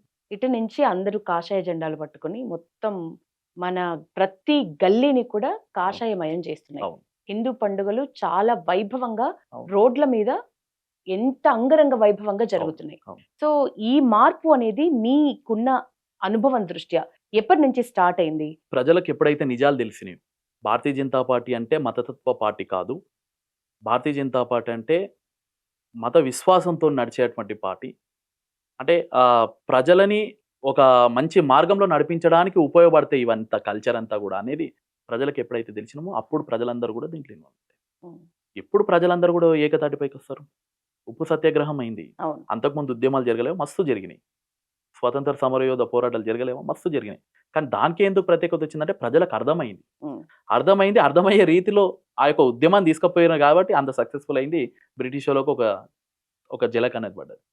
అదే స్థాయిలో మేము కూడా అంటే వివిధ క్షేత్రాలు, మేమంటే నాట్ ఓన్లీ బీజేపీ, ఇప్పుడంటే నేను బీజేపీలో ఉన్నా, గతంలో నేను విద్యార్థి పరిషత్లో ఒక కీలకమైనటువంటి విద్యార్థి నాయకునిగా ఉండే. అంటే అప్పటి నుంచి ఇప్పటి నుంచి ఎప్పటికైనా కానీ మేమేం చెప్పినామంటే మన సంస్థల యొక్క గొప్పతనం ఏంది, మన పండుగల యొక్క గొప్పతనం ఏంది, మనం ఒక్కొక్క సీజన్లో ఒక్కొక్క పండుగను ఎందుకు నిర్వహిస్తాం అనే విషయాన్ని ప్రజలకు తెలియజేసే ప్రయత్నం చేసాం. ఇప్పుడు కాషాయ జెండా అంటే చాలా మంది కాషాయ జెండా యొక్క అంటే దాన్ని చూడంగానే ఏదో హిందుత్వంతో ఏదో అనుకుంటారు. కానీ దానికి సంబంధించినటువంటి చరిత్ర చాలా డిఫరెంట్గా ఉంటుంది. దాంట్లో కూర్చొని ఎప్పుడు హింస చేయాలని ఎప్పుడు కూడా చెప్పరు. ఒక మసీద్లో కూర్చొని ఎప్పుడు కూడా ఒక ముస్లింకి హెల్ప్ చేయాలి, ముస్లిం ఫ్లాట్ అమ్ముకొని పోతే ఆ ఫ్లాట్ మనమే కొని ఆయనకి హెల్ప్ చేయాలి, ఒక ముస్లిం కింద బండి మీకేసి పడితే వానికి మనం హెల్ప్ చేయాలి, ఇతర మతాలలో మన ముస్లింలు కొడితే నిర్మోమాటంగా మనది తప్పైనా కానీ మనకే సపోర్ట్ చేయాలి అంటుర్రా లేదు. కానీ ఎప్పుడు కూడా ఈ ధ్వజం కింద ఉన్నటువంటి ఈ కాషాయం జెండా కింద ఉన్నటువంటి వ్యక్తులు ఎప్పుడు కూడా ఇది చెప్పరు. మన గుళ్ళు గోపురాల్లో పోతాం, మన పంతులు ఎప్పుడైనా చెప్తాడా? చెప్పండి. సర్వేజన సుఖినో భవంతు అంటాడు, అందరూ బాగుండాలంటారు. ఒక ముస్లిం వచ్చినా కానీ అరే విశ్వాసంతో వచ్చిందని యాక్సెప్ట్ చేస్తాడు. ఒక క్రిస్టియన్ వచ్చినా, జైన్లు వచ్చినా, ఎవరు వచ్చినా యాక్సెప్ట్ చేస్తారు. వేరే మతాలలో యాక్సెప్ట్ చేస్తారా? నువ్వు నా మతం మారా అంటాడు. క్రిస్టియానిటీలోకి పోయినాం, ఈయన ఒక్కైనే దేవుడు, ఇంకొవ్వరు దేవుడు లేడా అంటారా అన్నారా? అంటే ఇప్పుడు ప్రజలకు అర్థమవుతుంది ఏది గొప్ప కల్చరు, ఏది గొప్పనైనటువంటి సిద్ధాంతము. మనిషి మనుగడ ఇంకా కొన్ని వేల సంవత్సరాలు నడవాలంటే ఏ ధర్మం కావాలి, ఆ ధర్మం ఎవరు అనేది ఇప్పుడు ప్రజలందరూ కూడా తెలుసుకోరు. కాబట్టి ఈ ధర్మాన్ని నిలబెట్టాల్సినటువంటి అవసరం ఒక హిందూగా మన మీద ఉంది అని చెప్పేసి ఒక బాధ్యతాయుతమైనటువంటి నిర్ణయానికి ప్రజలు వచ్చారు, యువత వచ్చారు. కాబట్టి ఈరోజు ఈ ఉత్సవాలన్నీ కూడా ఆటోమేటిక్ జరిగిపోతున్నాయి. ఇంతకుముందు మనం బతిమలాడుతుంటాం, అది పట్టుకోవాలంటే ఏదో నేరంగా చూస్తుండే, మాకెందుకు భయ అనేసి అంటుండే. కానీ ఈరోజు కాంగ్రెస్ పార్టీ కావచ్చు, అన్ని పార్టీలలో, మేము బీజేపీ ఒకటే అంటలేము, అన్ని పార్టీలో ఉన్నటువంటి హిందువులకు అందరూ కూడా చైతన్యం వచ్చింది. కానీ ఎవరైతే సోకాల్డ్, ఎవరైతే కొంతమంది అందరూ ఒకటే, అన్నీ ఒకటే అని చెప్పేసి కొంతమందిని డైవర్ట్ చేయడానికి ప్రయత్నం చేస్తారో అలాంటి వ్యక్తులకు అర్థం కావాలి. అలాంటి వ్యక్తులకు అర్థం అయితలేదు కాబట్టి వాళ్ళు అదే మొండి వైఖరితో ఉన్నారు. కాబట్టి సిపిఎం లాంటి, లేకుంటే సిపిఎం లాంటి, లేకుంటే లెఫ్టిస్ట్ భావజాలాలు, లేకుంటే కమ్యూనిస్ట్ భావజాలాలు, లేకపోతే నక్సలైట్లు, ఇవన్నీ కూడా అంతమవుతున్నాయి. మీరు చూస్తున్నారు కదా, ఈరోజు వాళ్ళకు దిక్కు లేదు, దివాన్ లేదు, వాళ్ళు ఎంచుకున్నటువంటి సిద్ధాంతం సరిగా లేదు. కాబట్టి ఈరోజు అవన్నీ కూడా కొలాప్స్ అవుతున్నాయి. ఏదైతే నిజాయితీ గలటువంటి నిజమైనటువంటి ధర్మం ఏదైతుందో, ఏదైతే ప్రపంచాన్ని నిలబెడుతున్నటువంటి ధర్మం ఉందో అది మాత్రమే ఈరోజు నిలబడుతుంది. కాబట్టి ఈరోజు ప్రజలందరూ, యువత అంతా కూడా ఈ వైపు రావడం జరిగింది. నిఖార్సైన హిందూ వారియర్ గా కనిపిస్తున్న మీరు ఒక చోట ఎంఐఎం ఒక నేతతోటి మంచిగా షేక్ హ్యాండ్ ఇస్తూ మంచిగా మాట్లాడుతూ ఉన్న ఒక వీడియోను, ఫోటోను బయటకు వచ్చి చాలా రాద్ధాంతం జరిగింది.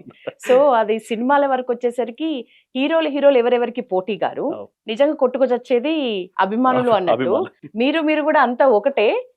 ఇప్పుడు అనవసరంగా వాస్తవం చెప్పాలంటే ఈ విషయంలో నేను అసలు ఏం జరిగింది? వాస్తవంగా ఆపరేషన్ సింధూర్ అనేది జరుగుతా ఉన్నది. నరేంద్ర మోడీ గారు గొప్ప నిర్ణయం తీసుకున్నారు. దాంట్లో భాగంగా మాక్ డ్రిల్ ఓకే. నిర్వహించాలి. ఎప్పుడు ఏ అవసరం వస్తుందో తెలియదు. ప్రజలకు అవేర్నెస్ నిర్వహించాలి. అది ఎవరైనా కానీ అవగాహన ఇవ్వాలి అని చెప్పేసి అన్నారు. మాకు సెంట్రల్ నుంచి కూడా మాకు లిస్టులు వచ్చినాయి. ఓకే. ఎక్కడెక్కడ మాక్ డ్రిల్ జరుగుతున్నాయో అక్కడ మనం ప్రజలతోని మమేకమయ్యి ప్రజలను తీసుకొని పోయి అవేర్నెస్ చేయాలి. ఎందుకంటే మాకెందుకులే అనే జనరేషన్లో మనం ఈ రోజు లేదు. మా ఇంటి వరకు రాలేదు కదా నాకెందుకులే అన్నట్టున్నాం. అవును. అలాంటి జనరేషన్ కాదు. వీళ్ళందరినీ కూడా తీసుకొని పోయి చూపించాలి. Number 1 point. నంబర్ 2, ఎవరైతే ఆడ విన్యాసాలు చేసి చూయిస్తున్నారో స్పాంటినియస్గా ఇది ఫైర్ అయింది అనుకోండి, దీన్ని కాపాడడానికి ఆటోమేటిక్ వస్తుంది. కానీ స్పాంటినియస్గా అట్లా కాకుండా వాళ్ళందరూ వచ్చి ట్రైనింగ్ ఇస్తున్నటువంటి వ్యక్తులు ఏం జరుగుతుందో తెలియదు. అంటే అప్పటికి ప్రిపేర్ లేరు. ఓకే. నేను ఏమంటున్నాను, ఇప్పుడు మనం ఓడన చంపడానికి వస్తున్నప్పుడు మనం పరిగెత్తడం వేరు, మనం రెగ్యులర్ గా పరిగెత్తడం వేరు. ఓకే. రెగ్యులర్ గా పరిగెత్త అంటే ఈ నుంచి ఒక సడన్ ప్లేస్ కి వెళ్ళడానికి 5 నిమిషాలు పడితే, ఓడన మనం చంపడానికి వస్తున్న టైంలో అంటే ఆ టైంలో వీళ్ళు ఏంటంటే జస్ట్ మాక్ డ్రిల్ పెడతా ఉన్నారు. ఎట్ ఏ టైం మోడీ గారు చెప్పంగానే పెడతాను, వీళ్ళందరూ కూడా అభినందనలు జరపాలని చెప్పేసి పోయినటువంటి సందర్భం అది. ఓకే. వాళ్ళకి అభినందనలు చెప్పినాం, మనం మాట్లాడినాం. చెప్తున్నా కదా, ఈ వ్యక్తులకు భారత్ మాత అంటే పడదు, వందే మాత్రం అంటే పడదు. ఇలాంటి సందర్భాలలో మేము మంచి నినాదాలు ఇచ్చి వాళ్ళందరితో మాట్లాడి చేసి అన్ని రకాలుగా మేము పోతా ఉంటే చేస్తూ ఉంటే, ఇప్పుడు అక్కడ వచ్చింది సందర్భం ఏంది, అందరిని కలుపుకుపోయే సందర్భం. ఓకే. అదే భారతీయ జనతా కార్యకర్తగా మేము అందరినీ కలుపుకుపోయే సందర్భం అదంతా కూడా. నేను మత విశ్వాసంతోనూ పోయినటువంటి కార్యక్రమం కాదు అది. నరేంద్ర మోడీ గారు ఏం చెప్పారు, ఓన్లీ బీజేపీ కార్యకర్తలే సపోర్ట్ చేయండి, మిగతా చేయొద్దని చెప్పలేదు. ఒక మంచి ఉద్దేశంతో తన కూడా వచ్చిండు. ఎంఐఎం పార్టీ అయినప్పటికీ కూడా దేశ ప్రధానిని గౌరవించి ఇక్కడికి వచ్చిండు. అంతే స్థాయిలో ఇన్వాల్వ్మెంట్ అయ్యారు. అయిన తర్వాత అప్రిషియేట్ చేస్తూ మనం పిలవడం జరిగింది మా మతం. ఆయనకి ఏమనిపించింది, మీడియాది అయిపోయింది కదా వెళ్ళిపోదాం అనేసి మీడియా కోణంలో ఆలోచించే వ్యక్తి. నేను ఎక్కడో ఉన్నటువంటి వ్యక్తిని నేను ప్రోటోకాల్ అన్ని కూడా వదిలేసుకొని ఒక సామాన్యమైనటువంటి వ్యక్తిగా నా టీంని ఎవరిని తీసుకోపోకుండా ఒక ప్రోగ్రాంలో నేను పాల్గొనడం జరిగింది. కానీ వీళ్ళు వచ్చారు కదా, మళ్ళీ ఇక్కడ కూడా ఎక్కడ వైజాగ్ చేస్తారో వీళ్ళు, అదే ఇది కూడా వీళ్ళ కోటాకి ఎక్కడ వెళ్ళిపోతుందో, వీళ్ళు వచ్చి మా దగ్గర భారత్ మాత అనడం ఏంది, వీళ్ళు వచ్చి మా దగ్గర వందే మాత్రం ఏంది అనేది ఆబ్వియస్ గా వాళ్ళ కోపం ఉంది. అంటే మేము మీకు చెప్పినాం, మేము శాంతియుతంగా ఉండేటువంటి వ్యక్తులు మేమంతా కూడా. ఇప్పుడు నేను గొడవ పెట్టుకోవాలంటే ఆడ 5 నిమిషాలు కాదు నేనంతా. అంటే ఇప్పుడు ఆడేమవుతుంది, ఇప్పుడు దేశం అత్యవసర పరిస్థితిలోకి పోతుంది. మోడీ గారు ఒక రకంగా ప్రిపేర్ చేస్తా ఉన్నారు, నేను దాన్ని పోయి గొడవ పడడం ఎంతసేపు, నువ్వేం భయ్ అంటే నువ్వేం భయ్ అవుతుంది, మీడియా అట్రాక్టివ్ ప్రోగ్రామ్ అవుతుంది, నన్ను అందరూ అప్రిషియేట్ చేస్తుంటారు అన్ని రకాలు. కానీ నాకు అది సందర్భం కాదు కదా. కొన్ని సందర్భాల్లో ఎక్కడ తగ్గాలనో మా పార్టీ నేర్పించింది కాబట్టి అక్కడ తగ్గినాం. కానీ ప్రతిసారి ఎక్కడ వాళ్ళని కొట్టాలనో కొట్టి చూపిస్తున్నాం కూడా. అదే వ్యక్తులు ఈరోజు గోవధ చేసుకుంటూ మమ్మల్ని, మా యొక్క హిందుత్వాన్ని మమ్మల్ని కించపరిచే ప్రయత్నం చేసి ఈరోజు అన్ని ప్రాంతాలలో మేము వాళ్ళకి అగనిస్ట్గా మేము పోరాటం చేస్తున్నాం. ఒక దగ్గర అగనిస్ట్ ఉన్నామొచ్చు కావచ్చు, కానీ మంచి కార్యక్రమం జరుగుతున్నప్పుడు ఆ అట్మాస్ఫియర్ని ఖరాబ్ చేయొద్దు అనే ఉద్దేశంతో మేము ఉన్నాం. కానీ అలాంటి ఆలోచన వాళ్ళకి లేదు కాబట్టి దాన్ని స్వాగతించినాం. కానీ వాళ్ళు ఆ రకంగా చేసుకున్నారు. ఆయన మీద కూడా చాలా ట్రోల్స్ నడిచినాయి. చూడండి, మీడియా అయిపోగానే చెలో చెలో బాయ్ మీడియా ఆగా అంటే, మీడియా అట్రాక్టివ్ ప్రోగ్రాంలు చేసేది వీడు ఎదవా అని చెప్పేసి అలాంటి వ్యక్తి మీద కూడా కొన్ని ట్రోల్స్ నడిచినాయి. మీరు చూసిరో లేదో, అలా ఉన్నటువంటి ముస్లిం క్యాండిడేట్లో కూడా ఎప్పటికున్నా కానీ వీళ్ళు ఇట్లనే చేస్తారు, ఇక మీడియా ఉంటేనే వీళ్ళు పని చేస్తారు లేకపోతే చెయ్యరు అనే విధంగా వచ్చింది. దాని గురించి పెద్ద వివరణ చాలా మంది అడిగినా కానీ ఎక్కడ కూడా ఇవ్వలేదు. బట్ సందర్భం వచ్చింది కాబట్టి. బీజేవైఎంకి సంబంధించి మీ పోరాటం ముఖ్యంగా నిరుద్యోగుల కోసం మీరు చేస్తున్న ఫైట్ మేము గ్రూప్ 1 విషయంలో చూసినాం. ఇంకా అట్లాంటివి మీ దృష్టిలో ఉన్న ప్రధాన పోరాటాలు కానీ ప్రెసెంట్ డేస్ లో మీరు ఇస్తున్న ఎవరికైనా మద్దతు కానీ వాటి గురించి మీ డే లైఫ్ లో మీ స్కెడ్యూల్ కి సంబంధించి ప్రస్తుతం ఏం జరుగుతోంది? చాలా విషయాలలో ఇప్పుడు ఏదైతే గ్రూప్ 1 విషయంలో చాలా చేసినాం. ఎట్ ఏ టైమ్ ఒక సెంట్రల్ మినిస్టర్ స్పందించేటట్టు ప్రయత్నం చేసినాం, మా రాష్ట్ర అధ్యక్షులు కిషన్ రెడ్డి అన్న గారు. తర్వాత ఎట్ ఏ టైం మా సెంట్రల్ మినిస్టర్ మరొకరైనటువంటి బండి సంజయ్ అన్న గారిని గ్రూప్ విద్యార్థులకు మద్దతుగా రోడ్డు మీదకి తీసుకుపోగలిగినాం. తన విద్యార్థుల యొక్క ఆవేదనని చూడలేక వాళ్ళకి న్యాయం జరగాలని చెప్పేసి రోడ్డు మీద ఒక సెంట్రల్ మినిస్టర్ అయినప్పటికీ కూడా వాళ్ళ దగ్గర కూర్చొని దాదాపుగా 6 గంటల పాటు నిరసన తెలిపారు. మీ అందరూ కూడా అంటే మేమేమంటున్నామంటే, ఎక్కడ కూడా రాజకీయాలకు తావు లేకుండా తెలంగాణ ప్రజలకు ఎక్కడ న్యాయం జరగాలనో అక్కడ న్యాయం జరిగేంత వరకు కూడా మా పోరాటం, మా షెడ్యూల్స్ అనేది చాలా ఖచ్చితంగా ఉంటుంది. అందులో భాగంగా హడావిడిగా ఎగ్జామ్స్ పెట్టేసి ఎవరికి ర్యాంకులు రావాలి, ఎవరికి ఉద్యోగాలు రావాలనేది ప్రభుత్వం ముందుగానే డిసైడ్ చేసి పెట్టేసి దాన్ని తప్పు చేస్తుంది అని మేము చెప్తున్నటువంటి సందర్భంలో భారతీయ జనతా పార్టీ బదలాం లేపుతుందని చెప్పేసి వాళ్ళు అంటున్నటువంటి సందర్భాలలో కోర్టు వరకు ఈ రచ్చబోతే కోర్టు అన్నిట్లను కూడా పరిశీలించి అన్నిట్లను కూడా ఎగ్జామినేషన్ చేసి ఈ ప్రభుత్వం తప్పు చేసిందని చెప్పేసి రిజల్ట్ ఆపినటువంటి సందర్భాన్ని ఈరోజు మనకు గుర్తు. అంటే భారతీయ జనతా పార్టీ కేవలము ఒక ప్రాంతం వరకే ఉద్యమాలు చేసి అక్కడితోనే వదిలేదు. దాని లాంగ్ టర్మ్ వర్క్ మనం తీసుకుపోతా ఉంటాం. సక్సెస్ అయితామా కామా తెలియదు. బట్ ఏంటంటే దాని గురించి ప్రయత్నాలు అనేది నిరంతరం కొనసాగుతూనే ఉంటుంటాయి. ఈరోజు మేము మీకు చెప్పినాం. ఇప్పుడు మొన్ననే రీసెంట్‌గా చాలా సందర్భాలలో చూయించినాం కూడా. ఒకటే సెంటర్‌లో పడ్డటువంటి వ్యక్తులు అవును. దాదాపుగా 77 మంది ఎట్లా అవును. క్వాలిఫై అయ్యారు. ఎట్లా క్వాలిఫై అయినారు? సరే మహిళలు ఉన్నటువంటి ఇన్‌స్టిట్యూషను కోటి ఉమెన్స్ కాలేజ్ అనేసి అంటున్నావు. మరి అలాంటి సెంటర్ నువ్వు ఎందుకు సెలక్షన్ చేసుకున్నావు? ఓకే. మహిళలు అయినప్పుడు నువ్వు ఎందుకు సెలెక్ట్ చేసుకున్నావు? పోనీ మహిళలు కాబట్టి నువ్వు బాయ్స్‌ని వేయలేవని చెప్పేసి నువ్వు కొంతమంది అన్నారు. మరి మిగతా మహిళా కాలేజీలలో నువ్వు బాయ్స్ అండ్ గర్ల్స్‌ని ఎందుకు వేసావు? ఎందుకు? ఒక హాల్ టికెట్ నంబర్‌కి మధ్యలో ఉన్నటువంటి గ్యాప్ ఇంకో హాల్ టికెట్ నంబర్‌కి సేమ్ మార్కులు ఎట్లా వస్తాయి? హ్మ్. మీకు నాకు 535, 35 వచ్చినాయి. వాళ్ళిద్దరికి 570, 570 వచ్చినాయి. నాది 567 రూల్ నంబర్, మీది 569 రూల్ నంబర్. మన ఇద్దరికి ఒకటే. అట్లా గ్యాప్ ఇచ్చినటువంటి హాల్ టికెట్ నంబర్ పక్కకు ఉన్నటువంటి హాల్ టికెట్ నంబర్‌కి అన్నిట్లో కూడా మార్క్స్ ఏ విధంగా వస్తాయి? అంటే లోపం లేదా? మరీ విచిత్రం ఏందంటే 10th క్లాస్‌కి ఓవరాల్‌గా 1,00,000 మంది విద్యార్థులు ఎగ్జామ్ రాస్తే 1,00,000 మంది అటెండెన్స్ ఉంటది. లేకపోతే తగ్గుతది.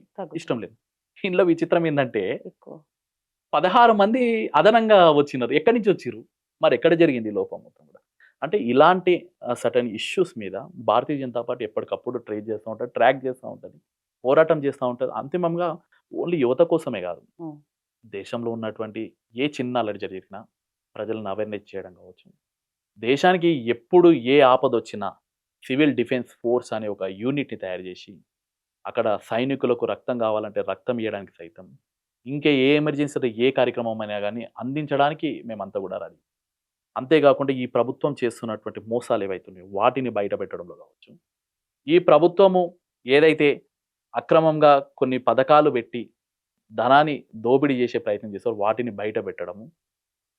ఆ ధన దోపిడీ చేసిర్రు వీళ్ళందరినీ కూడా ఈడీ విచారణ చేయడానికి పోతుంటే, అదే ఈడీ ఆఫీస్ ముందల పోయి మేము నిర్దోషులం అని చెప్పేసి ధర్నాలు చేస్తున్నటువంటి వ్యక్తుల యొక్క గుట్టు రట్టు చేసే ప్రయత్నం భారతీయ జనతా పార్టీ ఎప్పటికప్పుడు చేస్తుంది. విచిత్రం. వాడు అన్ని స్కాములు చేసి దొరికిపోయినటువంటి వ్యక్తి, ఈడీ ముందర పోయి సమాధానం ఇచ్చుకోలేనటువంటి వ్యక్తులు ఈరోజు ధర్నాలు చేసి వాళ్ళని కాపాడే ప్రయత్నం కాంగ్రెస్ పార్టీ చేస్తా ఉంది. మేము మొన్ననే ఒక కార్యక్రమం చేసినాం. దొంగలే దొంగలు అన్నట్టు ఉందిరా బాబు. మీరు చేసినటువంటి ఏవైతే దొంగ పనులు ఏవైతే ఉన్నాయో వాటిని ప్రశ్నించడానికి ఈడీ పిలుస్తుంటే మీరు ధర్నాలు చేయడం ఏందని చెప్పేసి కొన్ని వినూత్నమైనటువంటి కార్యక్రమాలు. అంటే ఇట్లా చెప్పుకుంటా పోతా ఉంటే ఈ దేశంలో వివిధ స్థానాల్లో ఉన్నటువంటి ప్రయత్నాలు కావచ్చు, మా పార్టీకి సంబంధించినటువంటి సంస్థాగతంగా విషయాలు కావచ్చు, ప్రజలకు కావాల్సినటువంటి విషయాలపైన కావచ్చు, మిగతా విషయాలలో చేస్తూ ఉంటాం. మొన్ననే నక్సలైట్లకు సంబంధించినటువంటి కొన్ని విషయాలు అవేర్నెస్ ప్రోగ్రామ్. అరే ఆడు బయటకు వచ్చి మేము పీజీలు కంప్లీట్ అయిపోయినాయి, అవి అయిపోయినాయి, అన్యాయంగా చనిపోయిన అంటే ఎవరి గురించి చనిపోయింది? ఎవరి గురించి చనిపోయి ఏం సాధించారు వాళ్ళు? మేము చెప్తా ఆపరేషన్ ఉన్నాం. కగార్ అంటూ కనీసం ఒకప్పుడు నక్సలైట్లు అంటే నిజానికి మహేందర్ గారు ప్రజలు వాళ్ళ ఇంటి ఫ్యామిలీ సభ్యులుగా చూసేవాళ్ళు. సరే ప్రస్తుతం రోజులు ఎంత మారినా కనీసం చనిపోయిన వ్యక్తి ఆ నక్సలైట్ కి సంబంధించిన డెడ్ బాడీని కూడా ఇవ్వకుండా దహనం చేయడం అనేది ఎంతవరకు కరెక్ట్ అంటారు? ఏం సాధించారండి వాళ్ళు? ఉమ్. ఒక నక్సలైట్‌గా చేరి ఎవరిని ఉద్ధరించారు? ట్రైబల్స్‌ని మంచి చేస్తామని చెప్పేసి, దళితులకు మంచి చేస్తామని చెప్పేసి. ఈ రోజు వరకు నక్సలైట్లు చంపినటువంటి వ్యక్తులలో అత్యధికంగా ట్రైబల్స్, దళితులే ఉన్నారు. ఇన్ఫార్మర్లు అనే పేరుతోనే నువ్వు చంపింది ఎవరిని? అంటే ఎవరిపైన నువ్వు పోరాటం చేస్తున్నావు? మేమందరం కూడా గన్నుతోని కాదు పెన్నుతోని మనము రాజాధికారం సాధించుకోవాలి, పెన్నుతోని సమాధానం చెప్పాలన్నటువంటి వ్యక్తులు మేమంతా కూడా.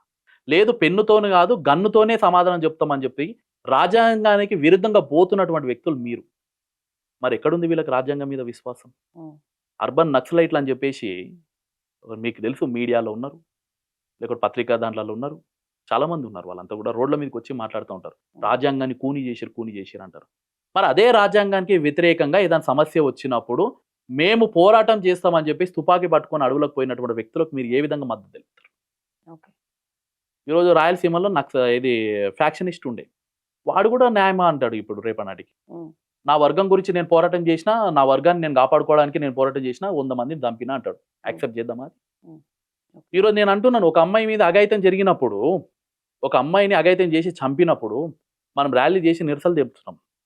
మరి నిరసనలు తెలుపకుండా మనమే వాళ్ళందరినీ తీసుకుపోయి చంపుతున్నామా? పోలీసులు రియల్గా వెళ్ళి ఎన్కౌంటర్ చేస్తే మళ్ళీ వీళ్ళందరూ కూడా మీడియా ముందరకు వచ్చి బూటప్కి ఎన్కౌంటర్ అని ఎందుకు అడుగుతున్నారు? మరి మీరు అంటే ఒకరికేమోనేమో నువ్వు బూటకే ఎన్కౌంటరు అట్లా చట్టాన్ని చేతులకు తీసుకోవద్దని చెప్పేసి అధికారులని నువ్వు క్వశ్చన్ చేస్తున్నప్పుడు మరి నువ్వు నక్సలైట్లు అధికారాన్ని చేతులకు తీసుకొని అధికారులనే చంపుతున్నారు, అమాయకులను చంపుతున్నారు, నువ్వు వాళ్ళకి ఎట్లా మద్దతు తెలుపుతావు? ఓకే. ఇప్పుడు ఎవరైతే చనిపోయిండో నక్సలైట్గా చనిపోయిండో ఏమన్నా దేశానికి సేవ చేసిండా? ఒక పడవలో ఆర్మీ జవాన్లు వెళుతుంటే నది దాటుతుంటే అన్యాయంగా నువ్వు చంపింది నువ్వు కాదా? ఈరోజు ఒక ముఖ్యమంత్రి మీద దాడి చేపించింది నువ్వు కాదా? అలిపిరి దగ్గర తెలంగాణ రాష్ట్రానికి తెలంగాణ ప్రాంతంలో ఒక మంచి ఎలివేషన్ ఉన్నటువంటి ఒక నాయకుని హోంమంత్రికి ఉన్నటువంటి వ్యక్తి నువ్వు చంపింది నువ్వు కాదా? అరే నాయన, ఇప్పుడు కాంగ్రెస్ పార్టీలో ఈరోజు కాంగ్రెస్ పార్టీకి బుద్ధి ఉండాలి, సిగ్గు ఉండాలి. ఈ గద్దర్ అవార్డులు అని చెప్పి లేకుంటే నక్సలైట్లకు మద్దతు తెలపడం సిగ్గు శరం ఉండాలి వీళ్ళకి. మీ అభ్యంతరం ఏంటి గద్దర్ లేలే, నేను ఈ విషయం చెప్తున్నాను. నేను ఈరోజు ఎవరైతే మీ మంత్రిమండలిలో ఉన్నటువంటి తండ్రిని చంపినటువంటి నీచ చరిత్ర నక్సలైట్లది, గద్దర్ వాళ్ళకు ఉన్నటువంటి చరిత్ర. అభ్యంతరం మేం కాదు. ఇప్పుడు నేను వీళ్ళని అడుగుతున్నా, ఖచ్చితంగా కాంగ్రెస్ పార్టీలో ఉన్నటువంటి వ్యక్తులను అడుగుతున్నా.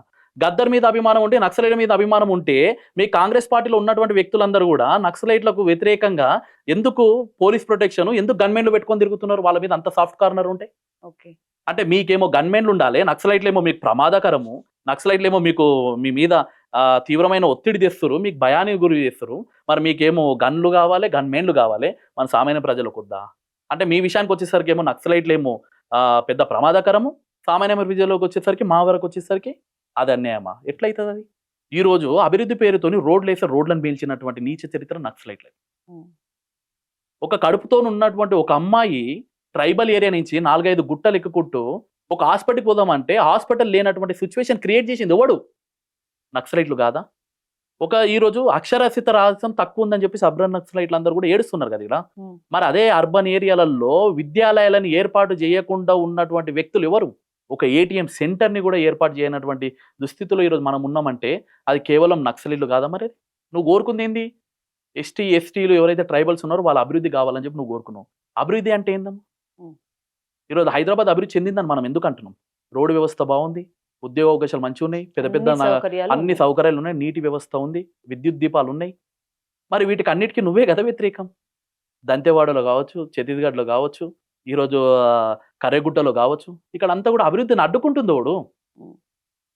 నేను చెప్తా ఉన్నాను, ఈ రోజు కనుక నీకు ట్రైబల్స్ మీద నీకు ప్రేమ అభిమానం ఉన్నట్లయితే అదే ట్రైబల్ యూనివర్సిటీలలో పోయి డాక్టరేట్ పొంది వస్తున్నటువంటి వ్యక్తులను నక్సలైట్లుగా చేసినావు. వాళ్ళ సావులకు నువ్వు కారణమైనవు. నీ చరిత్రలో, ఇన్నేళ్ల చరిత్రలో ఒక్క పసికూననైనా, ఒక్క ఎస్టీ ఎస్సీలనైనా ఒక్కనైనా కానీ విద్యావంతులుగా తీర్చిదిద్దిన చరిత్ర నీకుందా? ఒక డాక్టర్గా తీర్చిదిద్దడానికి తల్లిదండ్రులు ఎంతో కష్టపడి డాక్టర్గా చేస్తే వానికి నువ్వు చెప్పే మాటలని చెప్పి వాడిని తీసుకొని పోయి నక్సలైట్గా తీర్చిదిద్దినావు. వాడు ఈరోజు చనిపోయింది. ఈరోజు అంటే రివర్స్ అభివృద్ధిని అంతా కూడా రివర్స్ చేస్తుంది ఎవరు అంటే అది నక్సలైట్లే.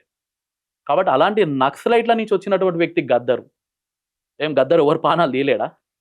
ప్రాణాలు తీసినటువంటి వ్యక్తికి ఈరోజు అదే గద్దర్ మీద నీకు అభిమానం ఉన్నట్లయితే, ఏ రోజైతే గద్దరు రోడ్డు మీద నిలబడ్డప్పుడు చేసినప్పుడు, కేసీఆర్ గవర్నమెంట్ రోడ్డు మీద చేసినప్పుడు ఎందుకు మరి మీరు మాట్లాడలేరు? ఈరోజు మేము అంటా ఉన్నాం, మేము శ్రీధర్ బాబు గారిని కావచ్చు, లేకుంటే పేర్లు ఎందుకు లేండి, రాజకీయంలో కాంగ్రెస్ పార్టీలో ఉన్నటువంటి పెద్ద పెద్ద లీడర్లకు అంటున్నాం, నక్సలైట్ల మీద మీకు సాఫ్ట్ కార్నర్ కనుక ఉన్నట్లయితే మీ దగ్గర ఉన్నటువంటి గన్మెన్లను అందరినీ కూడా తీసేసి నక్సలైట్ లీడర్ తిరిగి చూపిరు. నెక్స్ట్ డేనే మిమ్మల్ని లిఫ్ట్ చేసి మిమ్మల్ని అడ్డం పెట్టుకొని మళ్ళీ రాజకీయం చేస్తారు. ఎందుకు శాంతి చర్చలు జరపాలి? నిజంగానే గన్నును పక్కకు పెట్టి మేము తప్పు చేసినాం, మా జీవితాలని మేము ఎటు కాకుండా చేసుకున్నాం అని చెప్పేసి నిజంగా ఎవరైతే వచ్చి సరెండర్ అవుతారో వాళ్ళకి ఈరోజు పునరావాసం ఇవ్వలేదా ప్రభుత్వం? ఇచ్చింది కదా. మరి ఎందుకు వీళ్ళు ఇస్తలేరు అట్లా? ఎందుకు ఇప్పుడు ఉన్నటువంటి ఒక్కొక్కని చరిత్ర, ఒకడు మొన్న ఒక్కడే చనిపోయిండు, వాని పేరు కేశవరావు. ఆయన అంత డాక్టరేట్ చేసిండు, ఇంత పెద్ద స్థాయి, ఆయన స్పోర్ట్స్ మ్యాన్. ఎందుకు స్పోర్ట్స్ మ్యాన్? ఏమైంది ఈరోజు ఆయన జీవితం? ఎవరిని తయారు చేసిండు ఆయన? ఈ సమాజానికి ఏమిచ్చిండు ఆయన? అంటే మొత్తం మీద వాళ్ళ పిల్లలు అందరూ కూడా ఎక్కడనో వేరే దేశాలలో పోవాలి, మంచి చదువుకోవాలి, మంచి యూనివర్సిటీలలో మంచి అసిస్టెంట్ ప్రొఫెసర్లకు ఉండాలి. కానీ ట్రైబల్ ఏరియా నుంచి వచ్చినటువంటి వ్యక్తులనేమో తీసుకుపోయి నువ్వు తుపాకీ ఇచ్చి అడ్డం పెట్టి చంపిస్తున్నావు. దాన్ని వ్యతిరేకించినటువంటి వ్యక్తులను ఇన్ఫార్మర్ల పేర్లతో నువ్వు చంపలేదా?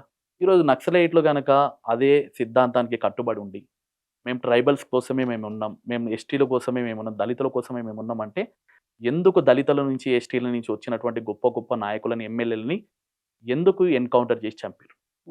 చెప్పాలా వద్దా? అరే నీ జాతి బిడ్డలకేసి వచ్చినటువంటి ఒక వ్యక్తి యొక్క ఎదుగుదలను చూడలేనటువంటి స్థితి నీది.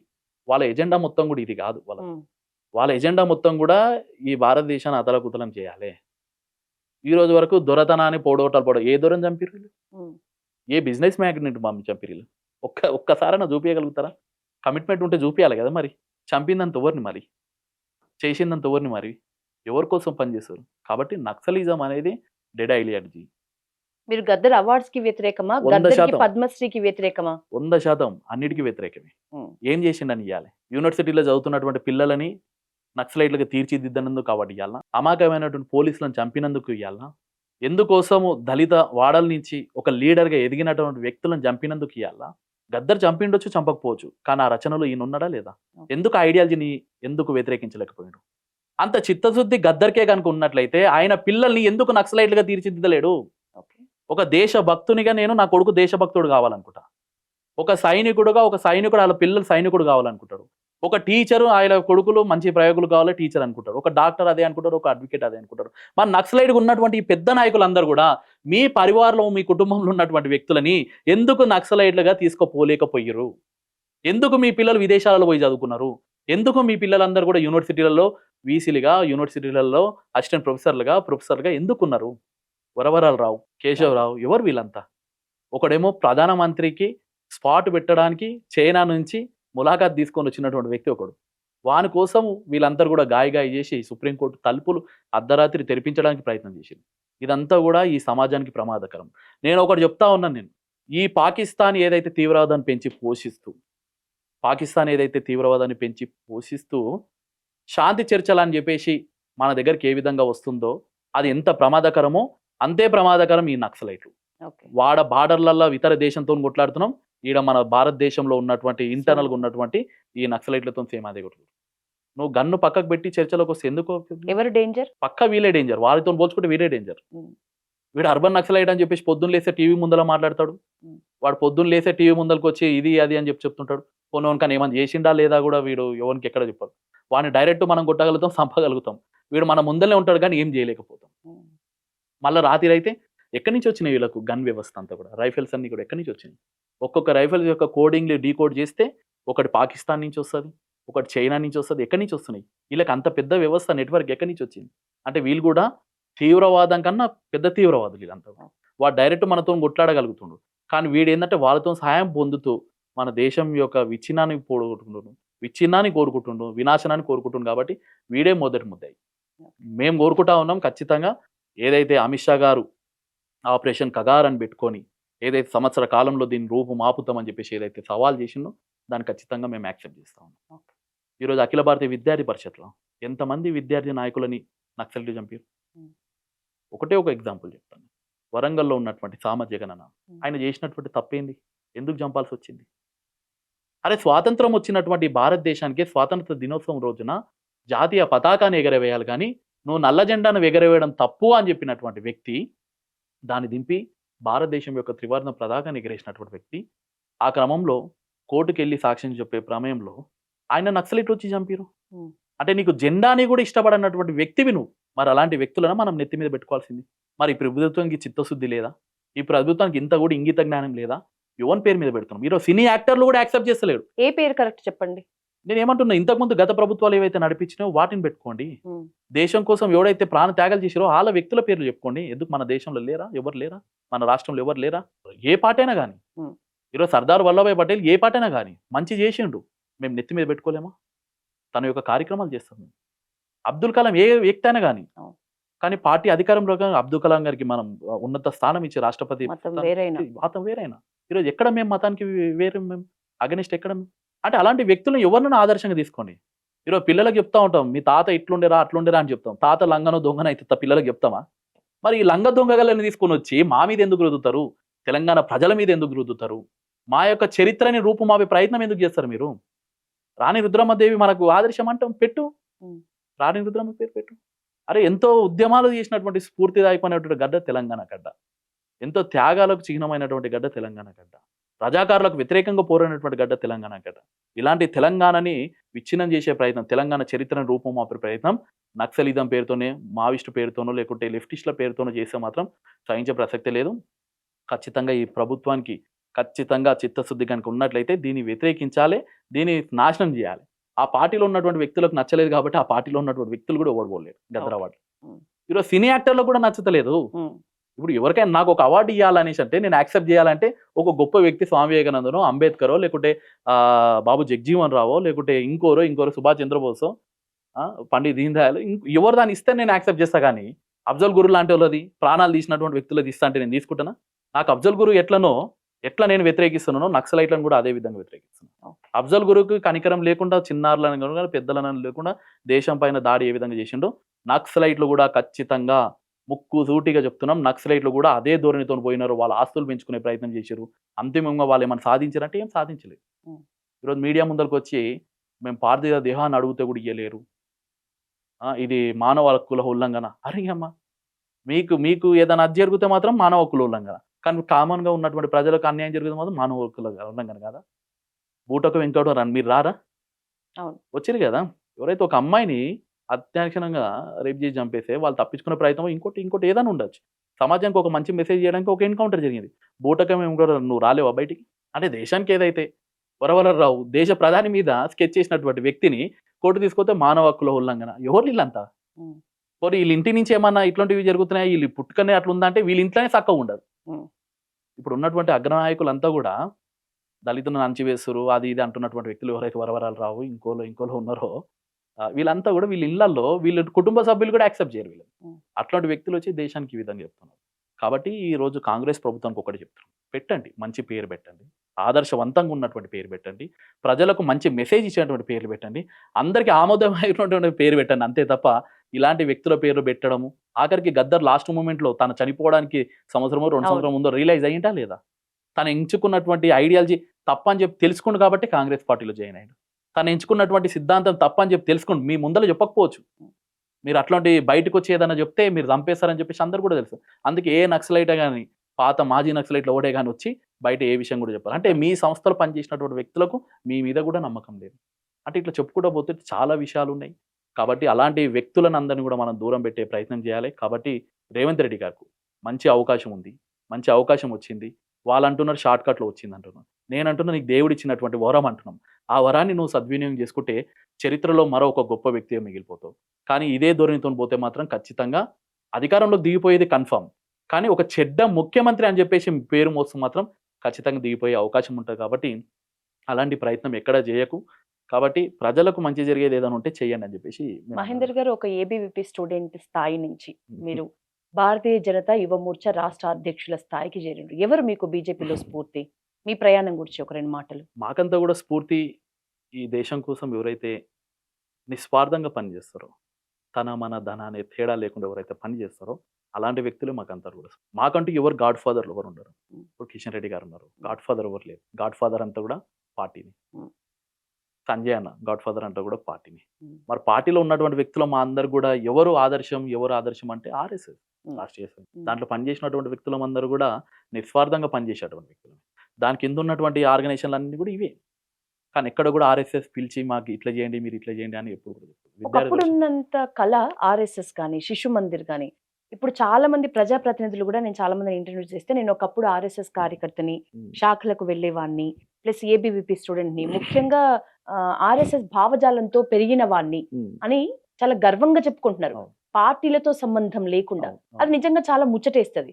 కానీ ఇప్పుడున్న జనరేషన్ ని ఆ భావజాలంతో నడిపిద్దాం అనుకునే తల్లిదండ్రులు చాలా మంది ఉన్నప్పటికీ కూడా దానికి సంబంధించి ఒక సరైన పాత్, ఆర్ఎస్ఎస్ రిలేటెడ్ సంఘ్ శాఖలు లేకపోతే శిశు మందిర్ స్కూళ్ళు అంత విరివిగా మీరు చిన్నప్పుడు మీకు దొరికినంత విరివిగా ఇప్పుడు దొరకని పరిస్థితి. చాలా విశ్వ ప్రయత్నాలు చేస్తున్నారు. అంటే నేనేమంటున్నా అంటే సంస్థ చాలా విషయాలలో మార్పులు చేర్పులు చేసుకుంటూ దిగుతుంది.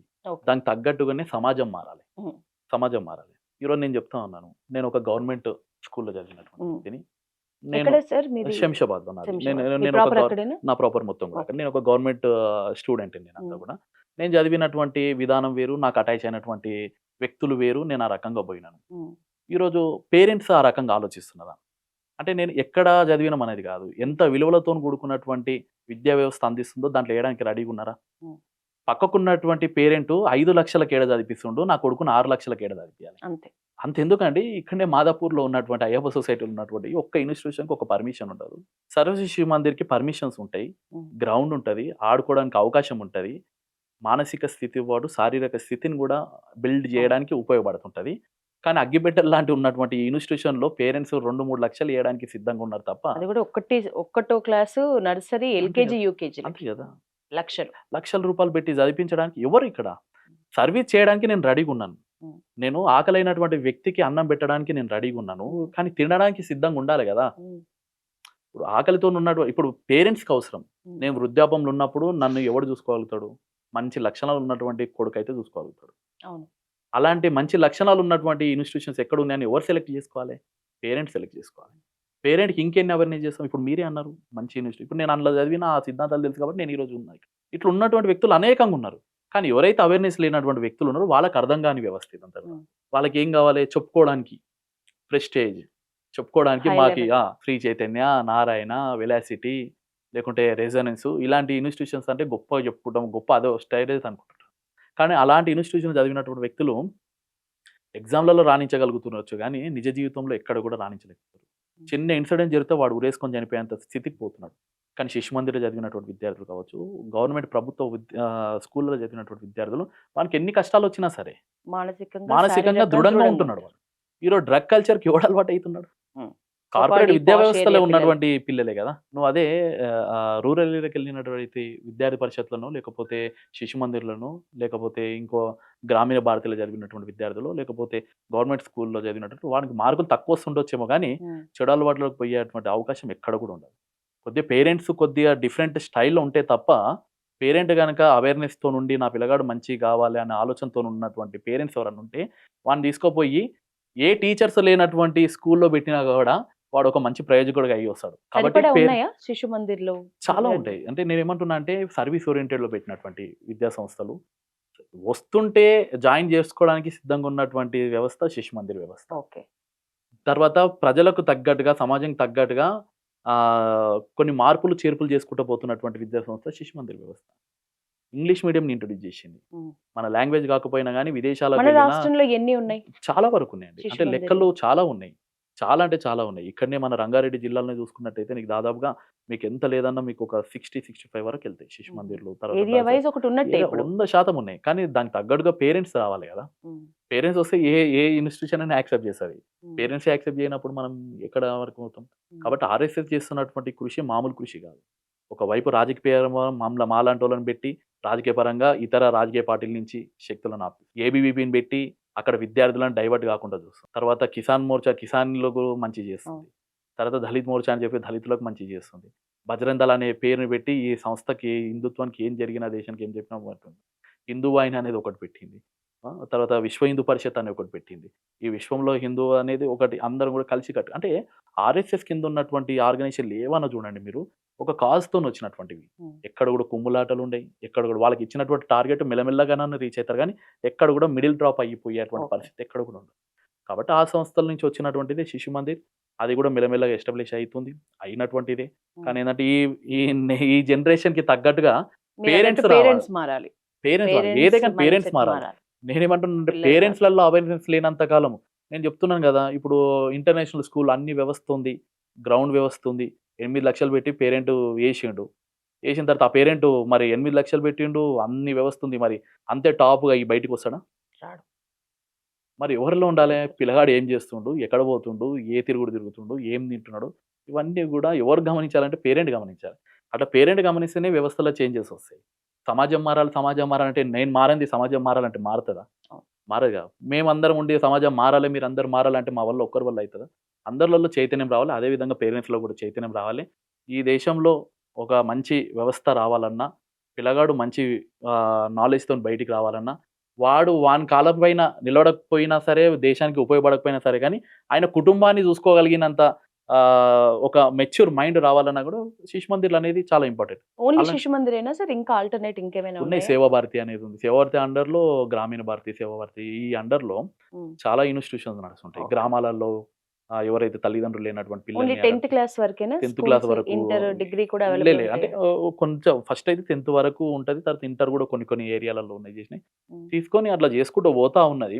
కానీ ఏంటంటే దాన్ని కొద్ది లాంగ్ వేలో రన్ చేయాలంటే కూడా కొద్ది పేరెంట్స్లలో కొద్ది అవేర్నెస్ రావాలి, ఆ రకంగా తీసుకొని రావాలి. ఆర్ఎస్ఎస్ ఎప్పుడే కానీ సేవ దృక్పథంతోనే పని చేస్తుంటారు తప్ప ఈ రాజకీయ నాయకులు ఎన్ని నిందలు వేసినా, ఎన్ని నిందలు పెట్టినా కూడా ఎప్పుడు కూడా దీన్ని ఎవరు కూడా జరిపే ప్రసక్తి ఉండదు. కాబట్టి విద్యా వ్యవస్థ అనేది కూడా మంచి రావాలనుకుంటున్నాం కాబట్టి అందులో శిశు మందిర్ వ్యవస్థను కూడా పటిష్టం చేయడానికి కొన్ని ప్రయత్నాలు చేస్తున్నాయి. ప్రయత్నాలు జరుగుతున్నాయి. అందులో రాబోయే రోజులలో గెటాన్ అయ్యే అవకాశాలు కూడా చాలా. తేజస్వి సూర్య నేషనల్ లెవెల్లో ఒక భారతీయ జనతా పార్టీ పగ్గాల్ని నడుపుతున్న అవును. National level president. ఉమ్. ఆయన మీకు ఎట్లాంటి సలహాలు ఏమైనా ఇస్తారా? ఆయన వర్క్ స్టైల్, ఆయన వర్క్ చాలా మోడ్, ఉంటాయి. దాని గురించి ఏమైనా చెప్పండి. చాలా ఉంటాయి. మీకు నచ్చే అంశాలు. ఎందుకంటే మీరు ఇందాక స్ఫూర్తి అంటే మాకు అంతా పార్టీయే స్ఫూర్తి అవుతుంది, మనుషులు కారు అని. నేను ఏమంటున్నా అంటే పార్టీ స్ఫూర్తి, పార్టీలో ఉండేది ఎవరు? ఉమ్. ఇప్పుడు ఒక్కొక్కరు ఒక్కొక్క, నేను ఏమంటున్నా అంటే పార్టీని నడిపేది. పార్టీ అంటే ఏంది? ఇప్పుడు మా భారతీయ జనతా పార్టీ గొప్ప అంటున్నాం. ఎట్లా మీకు గొప్ప? బీజేపీలో రోల్ మోడల్ అంటే ఎవరు చెప్తారు? ఇప్పుడు మేము చాలా మంది చెప్పుకుంటా ఉంటాం. పండిత్ దీన్ దయాళ్ గారు చెప్పుకుంటుంటాం. చరిత్ర నేను ఏమంటున్నా అంటే గొప్ప అనేది ఎట్లా తెలుస్తుంది మనకు? వారు చేసినటువంటి త్యాగాలతోని గొప్ప అనేది తెలుస్తుంది. ఇప్పుడు మీ ఇంట్లో నీకు ఎవరు ఇష్టము అంటే అమ్మనో నాన్ననో చెప్తారు, కానీ పిల్లల్ని ఆడుతుంటారు. ఎట్లా చెప్తారు అంటే ఎక్కువ అటాచ్మెంట్ కావచ్చు, వాళ్ళతో ఉన్నటువంటి విధానం కావచ్చు, వాళ్ళు చెప్పే మాటల విషయం కావచ్చు, దాంతో మనకు అటాచ్మెంట్ కూడా. అట్లనే పార్టీలో కూడా ఎవరు గొప్ప అంటే వీళ్ళు వాళ్ళ అని చెప్పలేం మనం. ఈ పార్టీ కోసం స్టార్టింగ్లో ఎస్టాబ్లిష్ చేసినటువంటి పండిత్ దీన్ దయాళ్ గారు కావచ్చు, లేకపోతే శ్యామప్రసాద్ ముఖర్జీ కావచ్చు, వాళ్ళు చేసినటువంటి త్యాగం ఎవరు చేయలేరు. మీ వర్క్ స్టైల్ కి ఇన్స్పిరేషన్ ఎవరు అడుగుతున్నా? మేము చెప్తున్నాం కదా, అటల్ బిహారీ వాజ్పేయి గారు, అబ్దుల్ కలాం గారు. మాకు చాలా అంటే నేను ఏంటంటే స్కూలింగ్లో ఉన్నప్పుడు చేసినప్పుడు కూడా వీరిద్దరు, ఈయన ప్రధానమంత్రిగా, ఆయన ఎట్ ఏ టైం రాష్ట్రపతిగా ఉన్నటువంటి సందర్భం. అప్పుడు ఉన్నటువంటి విధాన ప్రకారం మేము అంటే వింటుండే అనమాట. అరే పెళ్లి కాకపోయినా కానీ వీళ్ళిద్దరూ ఒక రోల్ మోడల్గా ఉన్నారు కాబట్టి మనకంతా కూడా మన దేశాన్ని ఒక ఉన్నత స్థాయికి తీసుకొని పోవడం జరుగుతుంది. ఒక ఆయనేమో ప్రధానమంత్రి అంటే వద్దన్నా కానీ అనుభవం పరీక్షించినటువంటి ఒక గొప్ప వ్యక్తి. ఇంకో ఆయననేమో మ్యారేజ్ చేసుకోకుండా మైనారిటీల మీద అంత నింద మోస్తున్నప్పటికీ కూడా, నింద పడుతున్నప్పటికీ కూడా నా దేశానికి నేను ఏదో ఒకటి చేయాలని చెప్పేసి ఒక మిజైల్ని తయారు చేసినటువంటి వ్యక్తి. మిజైల్ మ్యాన్ అని అట్లా చెప్తుంటే వినేవాళ్ళం మేమంతా కూడా. ఓహో వీళ్ళు ఏ పార్టీ? భారతీయ జనతా పార్టీ. అప్పటికే మేమంతా కూడా సంఘం, మేమంతా కూడా ఓకే. ఇప్పుడు సంఘంలో ఏమంటాం? భారత్ మాతకి జై అంటాం. ఏబీపీలో ఏమంటారు? అదే అంటారు. బీజేపీలో ఏమంటారు? అదే అంటారు. భారత్ మాతకు కాకుండా ఇంకేదన్నా అంటేనేమో ఐడియాలజీ పరంగా లోపాలు ఉండి పక్కకు పోతుంటాం. కానీ ఈ ఐడియాలజీ మొత్తం ఒకటే దగ్గరికి వస్తుంది కాబట్టి ఆబ్వియస్గా మాకు నచ్చేది అదే. చాలా మంది అంటుంటారు మీరు ఇదే ఎందుకు ఎంచుకోవాలి అంటే, నేను అంటున్నా కదా, శివసేన పార్టీకి కూడా మేము మద్దతు తెలిపినాం. భారత్ మాతకి జై అన్నారు కాబట్టి. మళ్ళీ భారతదేశానికి వ్యతిరేకంగా పోయారు కాబట్టి నై అన్నాం వాళ్ళు. మహమ్మద్ ముఫ్తీ భారతదేశానికి సపోర్ట్గా ఉంటా అనేది ఒక ముస్లిం పార్టీ, ఆ పార్టీకి మద్దతు తెలిపినాం. మళ్ళీ భారతదేశాన్ని వ్యతిరేకంగా చేయగానే పక్కకు జరిపేసుకున్నాం మేము. మీరన్నట్టే బీజేపీ గురించి కూడా రాముణ్ణి ముందు పెట్టి, అయోధ్య మందిరాన్ని ముందు పెట్టి ఎన్నికల్లో ఓట్లు దండుకునే పార్టీ బీజేపీ అని అనే వాళ్ళకి ఏం చెప్తారు? తప్పేముంది? ఇప్పుడు రామ జన్మభూమిలో గతంలో ఏముండే? రామాలయం ఉండే. రామాలయం కూల్చింది ఎవరు? విదేశాల నుంచి దండయాత్రలోకి వచ్చినటువంటి వ్యక్తులు కూల్చిరు. మాకు కావాలనడం తప్ప ఈ దేశంలో? అవును, కొట్లాడుతున్నాం, బాజాప్తో చెప్తున్నాం, మేము దీని గురించి కొట్లాడుతున్నాం, మాకు ఓటేయండి అని చెప్పి బాజాప్తో చెప్తున్నాం. మేము దొంగదాబరంలాగా కాంగ్రెస్ పార్టీ లాగా ఒక ఐడియాలజీని పెట్టుకొని ఒకరిని ముందర పెట్టి మేము రాజకీయం చేస్తలేం కదా. దళితులను ముందర పెట్టి మేము రాజకీయం చేస్తలేం కదా. అదే కాంగ్రెస్ పార్టీ పేదరికాన్ని నిర్మూలించాలని చెప్పేసి నెహ్రూ పెట్టుకున్నటువంటి సిద్ధాంతాన్ని ఈ రోజు దాకా కూడా తీసుకొని వస్తారు. ఈ రోజు కూడా అదే చెప్తున్నారు. మరి ఎక్కడ సాధికారమైంది అది? మేము మా పార్టీ స్థాపించినప్పుడు ఏదైతే 370 ఆర్టికల్స్ కావచ్చు, రామ మందిర నిర్మాణం కావచ్చు, మన భారతదేశంలో ఒక మతానికి ఒక లా, ఇంకో మతానికి ఇంకో లా ఉండొద్దని ఏవేవైతే మేము సిద్ధాంతాలు పెట్టుకున్నామో వాటిని అన్నిట్లను కూడా మేము ఏదైతే నిర్ణయం తీసుకున్నామో ఈ రోజు దాకా కూడా మేము అదే కొనసాగిస్తున్నాం. అది మా కమిట్మెంట్. అది మా భారతీయ జనతా పార్టీ యొక్క గొప్పతనం. వేరే పార్టీకి కమిట్మెంట్ ఉంటుందా? అరే నిన్న మొన్న పెట్టినటువంటి టీఆర్ఎస్ పార్టీ కమిట్మెంట్ లేక పార్టీ చేంజ్ చేసుకుంది. అదే పార్టీలో కుమ్ములాటలు, TRS to BRS. Congress party ఒక్క దగ్గర ఒక్కొక్క సిద్ధాంతం, కానీ మా దగ్గర అంతా అదే ఒకటే సిద్ధాంతం, ఒకటే లేఖలో పోతున్నాం. కాబట్టి ఇవే మాకు అంతా కూడా ఆదర్శం. పార్టీ అని ఎందుకంటామంటే పార్టీ ఒక నిర్ణయం తీసుకుంటే కింది స్థాయి వరకు కూడా అదే చేస్తున్నాం. మా జాతీయ అధ్యక్షుడు కావచ్చు, ఇంకో నిర్ణయాలు కావచ్చు, మేమంతా కూడా యునానిమస్గా నిర్ణయాలు ఉండేవి మా దాంట్లో. కింది నుంచి మీది వరకు ప్రతి కార్యకర్త ఏదైతే ఆశిస్తాడో వాటిని సాధించుకోవడానికి మా యొక్క ప్రయత్నాలు ఉంటాయి. అందులో భాగంగానే ఈ స్ట్రక్చర్. ఆ స్ట్రక్చర్స్ నచ్చినాయి కాబట్టి మేమందరం కూడా ఆ పార్టీకి విధేయులుగా అయ్యి పనిచేస్తాం. మీ కుటుంబ నేపథ్యం సార్, ఏం చదువుకున్నారు మీరు? చదువు అంతా ఎక్కడ? శంషాబాద్ కాలేజ్ శంషాబాద్లోని, ఎంబీఏ వర్ధమాన్లో, అండ్ ఎల్ఎల్బి వచ్చేసి Mahatma Gandhi law college, LLM వచ్చేసి ఆచార్యనగర్ యూనివర్సిటీ. చదువు పరంగా మొత్తం కూడా అదే. తెలంగాణ ఉద్యమంలో బాగా ఉద్యమాలు చేసినటువంటి వ్యక్తులే మేమంతా కూడా. ఏదో సర్వీస్ ఓరియంటెడ్ ఉండాలి, చెయ్యాలి. అడ్వకేట్ గా కూడా చేస్తారా? చేసి చాలా కేసెస్ ఫైట్ చేసి వదిలేసినటువంటి వ్యక్తం. ఇతర రాష్ట్రాల్లో కూడా 2-3 కేసెస్ మంచి అది చేసి వచ్చినటువంటి వ్యక్తులు. బట్ ఏంటంటే రాజకీయ పరంగా సమయం తక్కువ ఉండడం. ఎంతమంది మీరు సిబ్లింగ్స్? మేము ఇద్దరం అండి. ఓకే. మీరు? తమ్ముడు. తమ్ముడు. మా తనేం చేస్తున్నాడు? బిజినెస్ మావి ఉంటాయి, చెరువులు ఓకే. ఉంటాయి, అవి వాటిని చూస్తూ ఉంటారు. ఓకే. ఎవరో ఒకరు ఉండాలి కదా అక్కడ. ఓకే. రాజకీయం అనక మనం ఇక్కడ ఉండి ఓకే. అందరం అట్లా ఉంటే సరిపోదు కాబట్టి ఈ విధంగా నడిపిస్తుంటుంది. ఓకే. అన్ని రంగాలలో మంచిగా సంతృప్తి చెందినటువంటి వ్యక్తులు. ఉమ్. మేమేమో మన మన టార్గెట్ అంతా కూడా ఎవరినో కొట్టాలి, ఏదో సంపాదించాలనేది ఉండదు కాబట్టి అన్నిట్లలో హ్యాపీగా ఉంటుంటాం మొత్తం మీద. ఆ రకంగానే పార్టీని ఇంత హ్యాపీయెస్ట్‌గా నడిపిస్తా ఉన్నాం మొత్తం. నిజంగానే ఒప్పుకోవాలి. 40 లక్షల సభ్యత్వం కార్యకర్తలు అంటే అది నిజంగా చాలా గొప్ప విషయం. హ్మ్. కానీ ఇవన్నీ ఓట్లుగా మలుచుకోవటంలో మాత్రం ఎక్కడో ఒక చోట అయితే ఫెయిల్యూర్ జరుగుతోంది. అవును. అవును. దాన్ని మీరు రికాల్ చేసుకుంటున్నారా? ఇప్పుడు నెక్స్ట్ లోకల్ ఎలక్షన్స్ కి సంబంధించి ఎట్లా ప్రిపేర్డ్ గా ఉన్నారు? చేయాలి. రిజల్ట్ ఎట్లొచ్చే అవకాశం ఉంది బీజేపీకి? డిఫరెంట్ స్టైల్‌లో అంటే ప్రజల యొక్క కొన్ని ప్రజలకు కొన్ని అసౌకర్యాలు ఉంటాయి కొన్ని. అంటే వాటిని మేము కొన్ని ఫుల్‌ఫిల్ చేయకపోవచ్చు. కొంతమంది చూస్తుండొచ్చు. అంటే మేమేమంటామంటే ఇట్లనే ఉండాలని మేమంటాం. ఓకే. ఇట్లనే ఉండాలంటే ఏందంటే లాయల్‌గా ఉండాలి. ఈడొక క్వరీ ఉంది. దీన్ని తవ్వుకొని దోచుకుందాం అని అనేసాను అనుకోండి, మేము దానికి వ్యతిరేకం ఉంటాం. ఇప్పుడు లోకల్‌గా ఉన్నటువంటి వ్యక్తులకు అందరూ మాలాగానే ఉండాలనే ఆలోచన లేదు కదా! ఇప్పుడు ఇంట్లో ఉన్నటువంటి ఒక 5 మంది కుటుంబ సభ్యులు 5 మంది 5 రకాలుగా ఉంటారు. అట్లాంటిది ఒక గ్రామంలో ఉన్నటువంటి ప్రజలందరిని కూడా ఏకతాటిపైకి తీసుకురాలేం కదా! ఒకనికి ధనదాహం ఉంటది. ఒకనికి రాజకీయ దాహం ఉంటది. ఇంకోనికి ఇంకో వ్యామోహం ఉంటది. అన్ని రకాలైనటువంటి వ్యక్తులను ఒక తాటిపైకి తీసుకురావాలంటే చాలా మంది అంటారు, "అమ్మో! మీ దాంట్లోకొస్తే బిజినెస్‌లు చేసుకోలేం భయ్" అంటారు. "అమ్మో! మీ దాంట్లోకొస్తే రియల్ ఎస్టేట్ చేయలేమంటారు. అమ్మో! మీ దాంట్లోకొస్తే కమిషన్ పనులు చేయలేం మీ బీజేపీలో. ఎప్పుడు సిద్ధాంతం." అవును. మేము మా సిద్ధాంతాన్ని మేము తుడుచుకోలేము. ఈ సిద్ధాంతాలకు వచ్చే వరకు మా యొక్క ప్రయత్నాలనేవి ఇంతే స్థాయిలో జరుగుతుంటది. 40 లక్షల యొక్క మెంబర్‌షిప్ అనేది దేశాన్ని దృష్టిలో పెట్టుకొని అందరూ కూడా వచ్చిర్రు చూడండి. వాళ్ళందరూ కూడా ఈ సిద్ధాంతానికి అడాప్ట్ చేయాలంటే కొద్ది సమయం పడతది. యువత అంతా కూడా ఆలోచిస్తుంది ఇప్పుడంతా కూడా. యువత అంతా కూడా మేము కూడా ఉన్నతంగా బతకాలి. మేము కూడా సమాజం ఈరోజు ఒక కాషాయ కండువ కప్పుకొని, ఒక బీజేపీ జెండా పట్టుకొని 1000 మంది వ్యతిరేక శక్తుల ముందల ధైర్యంగా పోగలుగుతాం. కానీ ఒక టీఆర్ఎసో, ఒక కాంగ్రెసో కండువ కప్పుకొని పోగలుగుతాడా? నడవగలుగుతాడా? ఇప్పుడు నేను బయటికెళ్ళి నేను కండువ కప్పుకొని నడిచి కూడా పోగలుగుతాను. ఒక కాంగ్రెస్ వ్యక్తి కండువ కప్పుకొని బయటకు పోయి నడవగలుగుతాడా? అంటే వాళ్ళ పార్టీ సిద్ధాంతాలు వాళ్ళకి నామూషం.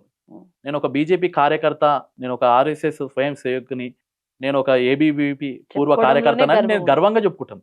మీ దగ్గరికో ఇంకోరి దగ్గరికో పోగానే మేము ఫస్ట్ మా ఇంట్రడ్యూషన్ మొత్తం కూడా నా పార్టీ ఇది, లేకుంటే మా నాయన ఇది, మా తాత ఇది అని మేము ఎక్కడ చెప్పం మేము.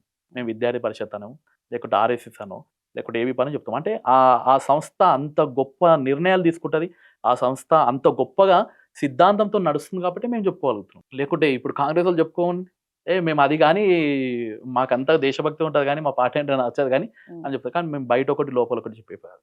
కాబట్టి ఇలాంటి వ్యక్తిత్వాలు ఉన్నటువంటిది కాబట్టి మేము దీంట్లో కొనసాగడం జరుగుతుంది. ఇదే స్థాయిలో పోతూ ఉంటాం. ఖచ్చితంగా చెప్తా ఉన్నాం. రాబోయే రోజులలో 100% ప్రజలలో మార్పు వస్తుంది. ఎవరైతే తప్పుదోవల నడిపించడానికి ప్రయత్నం చేస్తున్నటువంటి పార్టీలను అన్నిట్లను కూడా తరిమికొట్టే ప్రయత్నం ఖచ్చితంగా ప్రజలు చేస్తారు. అది రాబోయే రోజులలో ప్రజలు నిర్ణయిస్తారు. అందులో భాగంగా మేము కూడా ఎవరైతే మెంబర్‌షిప్‌గా ఉన్నటువంటి వ్యక్తులను ఓటర్లుగా మార్చుకొని ఖచ్చితంగా భారతీయ జనతా పార్టీ జెండా ఈ యొక్క రాష్ట్రంలో ఎగరవేసి ప్రజలకు మేలు చేసే ప్రయత్నం ఖచ్చితంగా ఇక్కడ మా వంతు ఫైనల్ కృషి. క్వశ్చన్ సార్, లోకల్ ఎలక్షన్స్ లో రిజల్ట్ బీజేపీకి ఎట్లా ఉండే అవకాశం ఉంది? చాలా పాజిటివ్‌గా ఉంటదండి. మీ వర్క్ చాలా. ఆల్రెడీ స్టార్ట్ అయిందా? ఆల్రెడీ వర్క్ స్టార్ట్ అయింది. మాకు సంబంధించినటువంటి గ్రౌండ్ లెవెల్‌లో చేస్తున్నటువంటి వర్క్ అంతా కూడా ఉంది. ఆ భయంతోనే కదా రేవంత్ రెడ్డి గారు ఎలక్షన్‌లోకి పోవట్లేదు. ఈరోజు ఒక గ్రామ పంచాయతీ నడుస్తుందంటే సెంట్రల్ ఫండ్ లేది నడుస్తలేదు అనేది ఏ సర్పంచ్ కూడా చెప్పరు. ఈరోజు కాంగ్రెస్ పార్టీ ఫెయిల్యూర్ పార్టీ అని చెప్పడానికి ముఖ్యమైనటువంటి రీజన్ కూడా ఒకటి ఉంటది. అక్కడ ఏదైతే గ్రామీణ స్థాయిలో ఉన్నటువంటి ఎవరైతే సర్పంచులు ఉన్నారో వాళ్ళ యొక్క చావులే ఈ కాంగ్రెస్ పార్టీకి ఫెయిల్. ఓకే. ఫండ్ లేదు. అవును. ఎన్నో హామీలు ఇచ్చారు.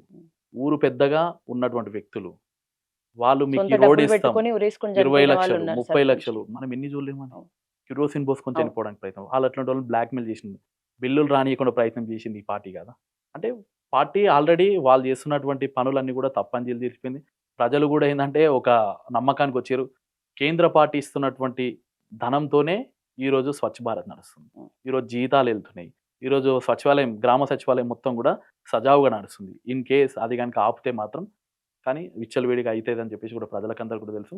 మేము చేసినటువంటి పనులు ఏవైతున్నాయో ఇప్పుడు గరీబ్ కళ్యాణ్ యోజన కావచ్చు, ఓకే. లేకుంటే మనకు సంబంధించిన యూత్‌కి ఇస్తున్నటువంటి విషయాలు కావచ్చు, లేకుంటే ఇంకా కొన్ని ఇప్పుడు స్ట్రీట్ వెండర్స్ 10,000 రూపాయలు వాళ్ళకు మనం ఇస్తున్నటువంటి విధానం కావచ్చు.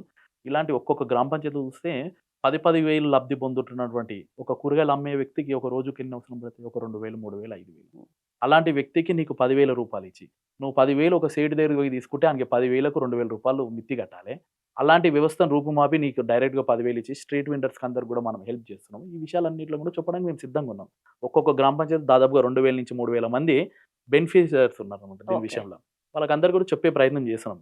అదే అంటున్నా నేను. ఏమంటున్నా అంటే మేము చేసేటువంటి పథకాలని మేము చేసినామని ఎక్కడ కూడా మేము చెప్పుకోము మేము. ఎందుకంటే అదంతా కూడా డబ్బు ఎవరిది? ప్రజల నుంచి వచ్చినటువంటి డబ్బే.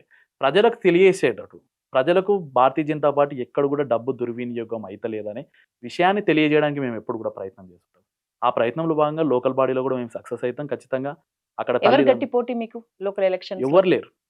ఇప్పుడు మీరు కూడా చెప్పలేరు. ఇప్పుడు పోటీ అంటే వాళ్ళ ఇంట్లో కొట్లాటలు, వాళ్ళ పంచాయతీ దింపుకోవడానికి ఇంకా 10 ఏళ్ళు కూడా పట్టకపోవచ్చు. ఏది టీఆర్ఎస్ పార్టీ. కాంగ్రెస్ పార్టీలో ఎవడు నా సీటు వాళ్ళకే తెలియదు. మొన్ననే కమిటీని అనౌన్స్మెంట్ చేసుకుంటే దాదాపుగా 120 మంది కమిటీ పెట్టుకున్నారు వాళ్ళంతా కూడా. అంటే వాళ్ళకే భయాలు ఉన్నాయి మొత్తం కూడా. కాబట్టి వాళ్ళు ఎవరు కూడా మాకు పోటీ పోటీ అని ఇచ్చే మాకు వాళ్ళే ఎవరు లేరా? కూడా అంటలేము. మేము ఏమంటున్నామంటే వాళ్ళు ఇచ్చేటువంటి దొంగ హామీలకు ప్రలోభితం కాకుండా ప్రజలని కాపాడుకోవడమే మా పోటీ. ఓకే.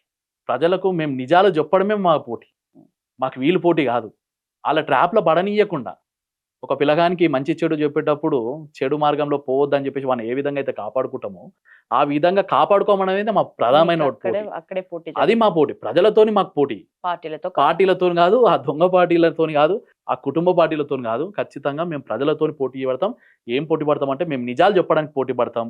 వాళ్ళు వినేంత వరకు కూడా మా పోటీ అనేది ఖచ్చితంగా ప్రజల మధ్యలో మేము ముందరకు పోతూనే ఉంటాం. మీరు చెప్తున్నవి నిజాలైనప్పుడు ఖచ్చితంగా వాటిని నమ్మి ఈసారి మీరు అనుకున్నట్లు పోటీయే లేని ఒక గెలుపు బీజేపీ పార్టీకి లోకల్ ఎలక్షన్స్ లో రావాలని మా పల్లవి టీవీ తరపున మనస్ఫూర్తిగా కోరుకుంటున్నాం సార్. ఈ రోజు మీ వాల్యుబుల్ టైం మాకు ఇచ్చినందుకు థ్యాంక్ యూ సో మచ్.